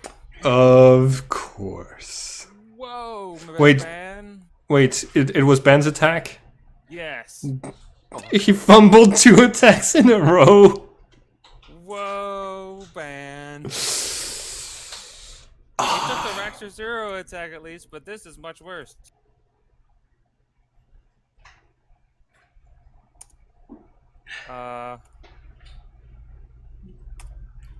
He open rolls his defense again though. Oh my god. So like a bunch of inhuman actions have just taken place over in this corner. Like there's burst after burst of wind, and like it's the air shimmering over there from a combination of power and heat of the friction of their movements. It's absolute insanity, and I don't know if anyone wants a part of it. It's turn. You said maintain the Yeah. Cthulhu? And What's going on? like Something cool happening? Kinda. Either it is still has some Xeon accumulated for another spell, but she's waiting. She's basically waiting to see if like she's gonna need to save anybody from death or do something else. So right now she's not doing anything else. Alright. So Genus. Okay. That second attack, even with the open roll, did do some damage to Bon, but it did not put him down. So what? I was just saying that that attack did do some damage to Bon, but it didn't put him down.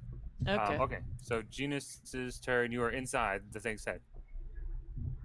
Their voices are slowly becoming more more harmonious, and you actually begin to hear the beginnings of a song emerging from their lip. What fucking song are they possibly singing? Not Hey Macarena. Is it more of a like choir type Yes, type it's thing? more of a choir type. That is fucking creepy. Yeah. All right. Well, I only have 5 fatigue left, and that's my actual fatigue, so I'm gonna save that for an emergency. Yeah, especially since if you go under 5, you start having penalties to all your actions. Yeah. So I'm just gonna open so since the shield is still on me, I'm just gonna open full attack, area attack with the moon dagger kind of thing. Yeah. By the way, I know I keep forgetting. What is the base damage of the fire barrier? What? The fire barrier that's on Bon right now. What's Stance? the base damage? Let me see. I think I might have it incorrectly. Like it is a barrier with resistance points, and the damage is what you take whenever you try and break that. So like, I think like I don't know if bad is still like a measure. I think it's more like look at yourself. But Okay. either way, it's 80 points. Final attack of 240. Okay. Yeah. Let me make Okay. a quick check. Okay. But Genus, describe what your action is. Okay. Not putting in any fatigue, but I'm gonna full attack with the moon dagger area of effect again with so that gives me the 30 for a full attack and any other Negative 20 modifiers? for area attack. So you're down to a positive +10. Oh, okay. Is now 2 cooks. I got Okay. Fire bear creates a strong wall of fire. It is not the type with a resistance, right? Hmm. The level 22 power? Ooh. Ooh. Again. One more time. Fuck these faces. Ching! That is another. That is. Oh. That is better than I thought. All right. You have 200%, which is. Admittedly, there was a slight miscalculation. I gave you a little bit less damage than you should have done. I'll add that up. But that's 80 damage. That is still not quite critical. God. Isn't this thing gonna die yet? If it is a god. Is that it for your turn? Well, can I do anything else? You can make if you want to use the sun dagger, you can make an offhand attack, but you won't have to use the sun dagger. Yeah. Fine, I'll use the fucking sun dagger. Did you unleash the blood spirit, the blood elemental onto the floor out there for real? Jorl, I swear to God. What was that, Jorl? I think he's muted. I see you talking about I would prefer not to have done that. That's fine. I feel like Jorl is intelligent enough to be like, that thing is still near death. It's not gonna be more than a puddle of blood. Yeah. So, Okay, so I'm full you draw your attacking- dagger. Kill. I fucking hate this thing. Okay, so I'm full attacking with the sun dagger. Yes. Can I do my thing where can I do the idea I had earlier where it's like I just plunge it in, I just like activate it seconds before I plunge it in, and then the fire like burns it up on the inside? There is still the matter of you needing sunlight. God damn it. Fine. Okay, so full attack with offhand. I'm ambidextrous, so what's the modifiers for that? Just a -10 to your attack. If you're area attacking again, it'll be a bigger penalty because it doesn't have a special bonus. Well, yeah, I don't think the sun dagger has an area attack, so. But But it's much worse. Yeah, no, I'm just gonna offhand full attack, so. Also, the area attack is unlikely to cover enough of its body to actually do anything. Well, I wanted to hit the entire pillar of heads, kind of thing, because you You are doing that. Yeah, Okay. because you figure if there's a pillar of heads, you kind of got to kill all of them. So This is just so that I am open. This is that usually there's no rules where that would help if it doesn't cover more than half the body. But what I was saying was that yes, you do not cover more than half of its full body, but you cover more than half of that vulnerable point. So it's the critical damage. The amount you need to critical it is halved for when you do that. So there's a higher chance of you criticaling it, but not more damage. all right, so just a -10 modifier for an offhand full attack. All right. Yes, but plus 20 total because of the plus 30. Well, yeah, I mean, like, I just keep the 30 in the slot already, so I just need to know how much I need to minus from it in the modifier, so yeah. Just my 7. Eh, 1, 8, and 9. It still does some damage. we should crit. Because, like, that'd be my third like, open free green roll in a row, and that'd be awesome. That would be. Yeah, and I mean, you have done. Why won't this thing's health change? Oh, I was changing your health. Sorry, you don't have 200 health. I think not. No. Okay. You have dealt a significant amount of damage to this thing's head, though, enough to kill a person. There's a bunch of bloody marks all over them. However, is that the end of your turn? Well, yeah, I can't do anything else. I just did my other attack because this thing won't fucking die. All right. Yeah, When this thing's turn start, you feel it stabilize, and then for just one brief, crisp moment, all of the voices synchronize, and you hear from somewhere down beneath the baritones rise up, and everybody outside sees the Raziel step away, and this man look over at it, suddenly worried. We're fucked. What does it say? It doesn't say anything. It's more of just a bunch of voices like giving out a note, a harmonious, very God damn pretty, it. also very haunting note. God damn it! Why won't this thing fucking die? Because it's a damage-resistant boss. Also, I would like you to roll 1d10 plus your strength, please. Me? No, I'm sorry, Cthulhu. I Oh. should have said that first.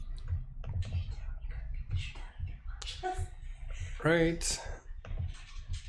No, plus your Constitution. My bad. Oh, plus my constitution? Alright, that's gonna be much better. That is much better. Shoo. Okay.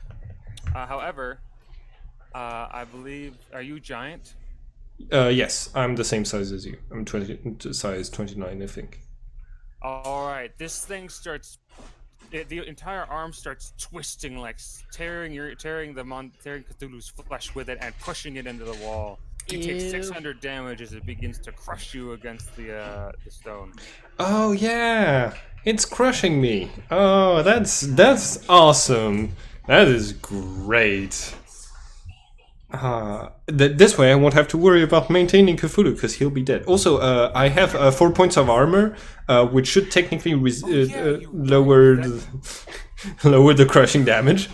You're right. Actually, I think that would lower it straight to 0. Whew. I'm sorry. I forgot that the impact armor does do that. Yes. That's a good way that you. I always thought it was too easy to crush damage-resistant creatures, and that's why. It's because I didn't account for that. So I took 600 damage, right? You took no damage. Yeah, but originally I had to lower by 600 points. Okay, cool. The original was 600, and that is actually the end of its turn for now. Whew. I'm Raz, so happy I spent some points, some magic giving him armor. Raz Cool. goes tearing over to Cthulhu. Uh-oh. Well, at least Cthulhu drew aggro. Yes, it did. And is going to. It actually made all of its attacks against Bound this turn. Because of that huge didn't get open to rolling it. fiasco. Yeah, Gabriel's turn. it got to attack twice. Okay, this time I'm going to give back some fatigue to Xenmus. Alright, Zenmus needs it. He is also really low on health. He has 34 HP. That is a 30. Nice. Okay, so that is Nice. so that it should be 4 points of fatigue. Yeah. Okay, +4. That is enough for him to use another 5 without getting fatigued. Okay.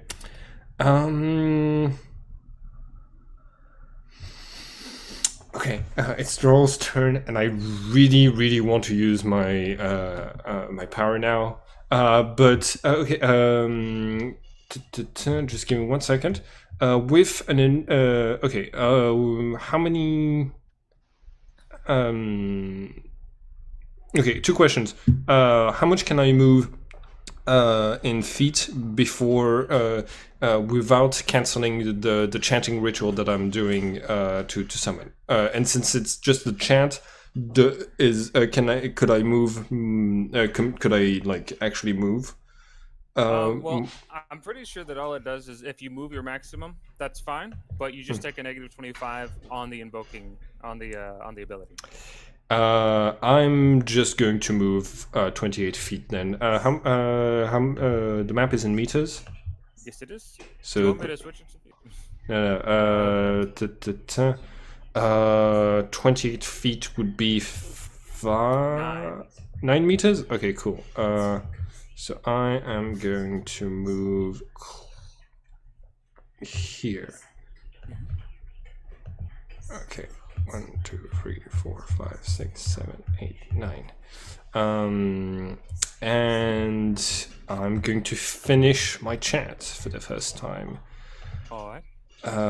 So I say, you roll across the world as the fortunate and the cursed call your name.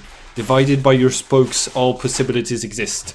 With a turn of your axis, you decide the misery or fate. I call upon you, Wheel of Fortune! Oh shit. We are fortune. Yeah. Alright, explain to me. You need to roll a D100, do you not? Yeah. So I roll to summon it, and I have no idea what's gonna happen. Exactly like Stansona said, oh shit, because it's going to summon another Arcana whose effects I will have no idea what it's gonna be until I actually summon it. So I did not know how excited I'd be for this until you said that, because it's like, I've never seen so many Arcana used. What will I get to see? There's Right. a table of like all the that is- unturned Arcana in like that is not great. Okay. scroll on. So now I'm gonna roll 1d100, and the higher I roll, the better Arcana I get. Emphas. Oh, okay. No, that's not gonna be great. That's the lovers. What does the lovers do? Well, if it turns out to be a Japanese schoolgirl that's summoned, this is going to get really awkward really fast. Okay, so It does change appearance based on what's summoned actually. okay, so first of all, the Wheel of Fortune. The Wheel of Fortune always wears the same face and form, those of a young girl of an undetermined age. However, I was fucking joking. That's just the Wheel of Fortune. However, each time it appears, this form it looks different and wears different clothing. When called, it appears in a small whirlwind disguised as the Arcana whose powers it provides. For example, if it appears as the Emperor, it appears as a girl sitting on a throne who calls on her warriors. And the lovers, the Arcana appears. Attacking you. The Arcana appears as a pair of beautiful angels, male and female. Each has only one wing, and they can fly only because they hold each other. When they are invoked, they don't usually physically materialize, but rather change the invoker's appearance, making him irresistibly beautiful to the observer. Each individual sees the Arcana differently, but it keeps the same general appearance and nature. And the effect is, while it's active, any person who tries to attack me has to overcome a magic or psychic resistance check with a difficulty of 140, or they won't be able to execute the attack. Okay. So suddenly Jorl is beautiful. I already was. Thank you very much. Well, I mean, like, magically beautiful. Okay. Whatever, old man. And I succeeded on my check Silver fox. by only hold on, 240. So yeah, by only 20 points. So it's only gonna last 2 turns. So that was not what I was hoping for. But I think what I'm gonna do with that is that I'm going to tell. Oh wait, yeah, I'm gonna. Nah, it's the Ragnarok is probably not gonna try to attack me, so I just wasted all of that. Okay, well that's it for Jorl. Oh, Jorl is beautiful and has wings and looks just resplendent suddenly. And there's probably a lot of people in the room who thinks something amazing is about to happen. I can't see a damn thing. What's going on? Haru, you see a faint glowing light just past one of the legs. Oh fuck! Did something else show up? Farron's turn. Did I ever get a turn? I don't think I don't did Omen return? Omen should have been right after the beast and And then you like resolve the crushing thing with Cthulhu instead. I'm sorry. I'm sorry. Uh, You, which- Omen, and Farron together a team. She's not doing much anyway. Can I make a check to specifically genus because she hasn't seen her for a while. Look for genus. If No, you if can't. genus is doing these periodic rushes to the side to bang on the flesh wall and like scream at you guys, you'll have noticed that. You saw her jump up there, and now you see this like cocoon forming over the faces, and you have a feeling that is where she is. Okay, right. That's what I was asking. So yeah, she's in that case she's going to make her way over to like this leg and like make a climb check to try and climb up on that. All right, now note this will be harder than genus's because the leg is in motion. Right. Yeah, but I did a partial cut to it, so fuel supply, so it shouldn't be moving that much. Yes, that is true. You are right. And that should be at a -30 because I'm not trained in it. So All right. What's your movement value? Are you really fast? I think it's 8. 5 for 26 meters a turn. All right. Similarly to Haru's, it's gonna take 6 your feet a turn. it's gonna take your full movement value just to like get up onto the leg. Right. Okay. But you are here, and you can see it's moving around. If this thing decides to hit anyone, you might fall off. Right. Okay. Well, that's not Farron's problem, so she's gonna.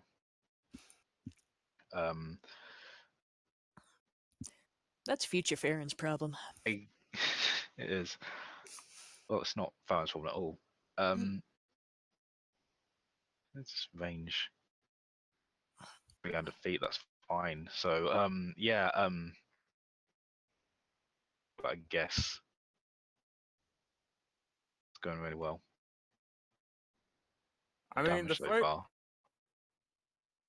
You guys have damaged this thing reasonably Yeah, well. but so Farron far. hasn't. No, Farron's Farron done a hasn't. ton. 74. I'm back. 24 total. Welcome back.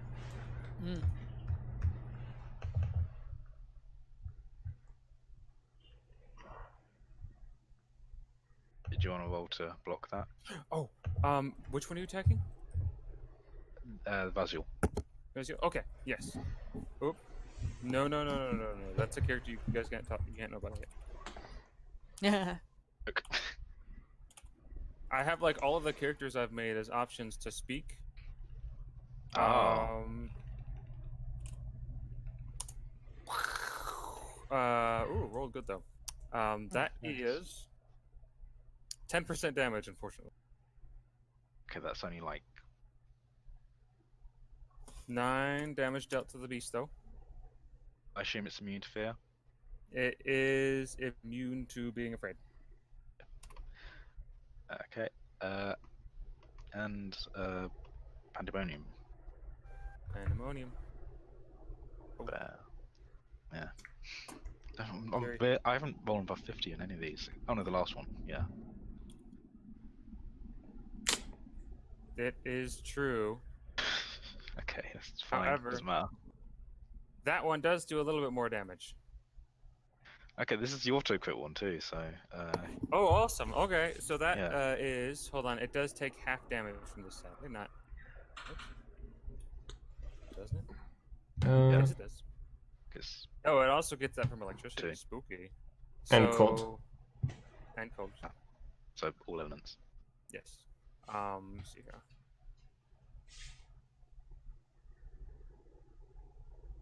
Uh, 70% damage. 70. Yes. And then half of that. So, D100 plus 65. And 7. What's more, if it fumbles, it could be horrible for the creature. That could be deadly. If that's true. it fumbles. Oh. It does You're not. rolling for the Cthulhu. Okay. No, it doesn't. No, it does not. Still, though, that was It does significant. How much was the damage you dealt? 65? 35. Oh the yeah, plus. Extra 30 was from its thingy. Gotcha. Still, this thing is not looking well. Surprisingly, you have damaged a significant portion of its armor between. All right. Any So of it this like is, falling off or like? bits and pieces, not enough to make every layer that falls off, you see more metal beneath. Okay, yeah. So it's mostly metal. I'm assuming. Yes. All right. So and you're reducing this armor by 4, so that's. Yeah. Was there anything else you wanted to do, Stance? Sorry, all these rolls appeared. No, that's both of them done. Actually, I think Fabian might be a bit closer. Okay. Very slow though.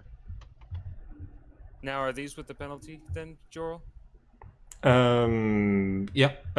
All of these are with the proper. Oh no, because I'm still immobilized. Yes. Then no, I didn't You take. actually get a check to free yourself at the beginning of the turn if you want, at -3. Strength plus -3. Sure.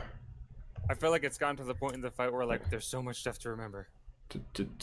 So I'm rolling with so I'm rolling with the wrong character sheet, but so it's just -1. Ooh. You tear the arm away, throw it on the ground, and pummel it to death. Okay, how much? So first attack is 200. Second attack, I'm still reducing armor by 4. Okay, so your first and your second attack is a fumble, right? That's No, my that's your third attack. I roll 200, then 167. Your first 2 attacks destroy the arm. I know that for certain because it was almost destroyed from the very first attack. Okay. After that, I'm going to move to the rest of the body and start trying to tear the cage open. Okay. If you want, you can make an aimed strike at the cage. That's a -50 because, or -30 because you're using like natural weapons which are precise. In this case, I'm just gonna hit it to hit it. Oh, okay. And I fumbled with a 35. Okay. And after that, I rolled 143, 180, 171, 151, and 154. All right. Its armor is harder on the body, but you still penetrate that additional amount of armor. So, doing some math.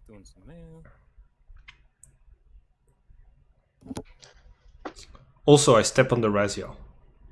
Okay. Do you want to make an attack against Radio? No.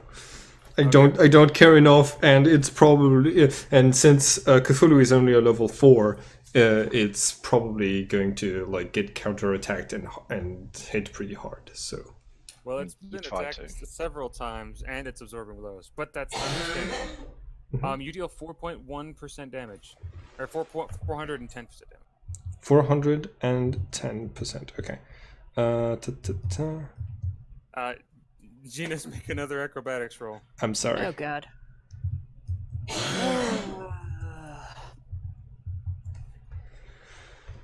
800. Yeah. All right. Is that it for Cthulhu? Yeah, that's it for Cthulhu. Okay. Genus, you are unfortunately knocked prone. You can get back up. It just means your next action will be a little bit of a little bit of a penalty. Yeah.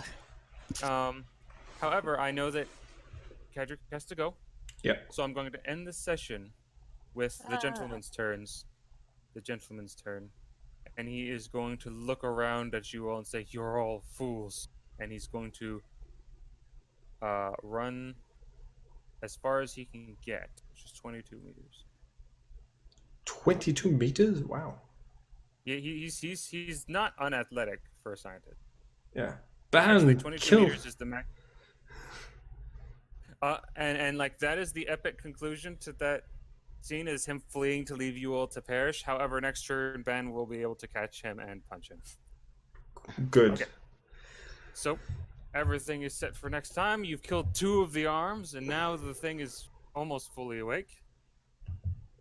And I think you've done pretty good. Ben almost died twice. We got to see Wheel of Fortune, and Joral's pretty. And do you have a minute to talk about your Lord and Savior, Cthulhu?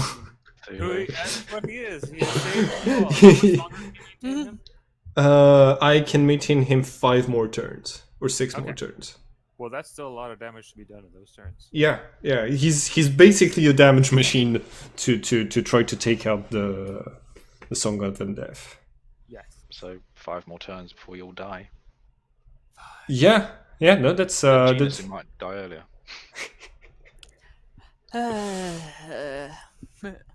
All right. Genus is having the most fun out of everyone, I bet. Oh, absolutely. Well, it's mostly Jorl that's trying to kill me more than any enemy. So. She's just I- sitting there, and she's listening to the thing say it wants to kill her, and also this pillar of faces is talking and singing. Listen, Genus, if there's a choice between saving the world and saving your life, Save my life! Cthulhu is gonna smash. All right. God, I hate you. Have a good day, everyone. Have a Yep. good day. You too, Simon. See ya. You are. Hi everyone, and thank you for watching this video. If you want to keep up with all of the adventures on this channel, don't forget to subscribe and click the bell button so you can get a notification each time we upload the next episode of this story. And it would be very nice of you to like and share the video to help this channel grow. Have a nice day, everyone.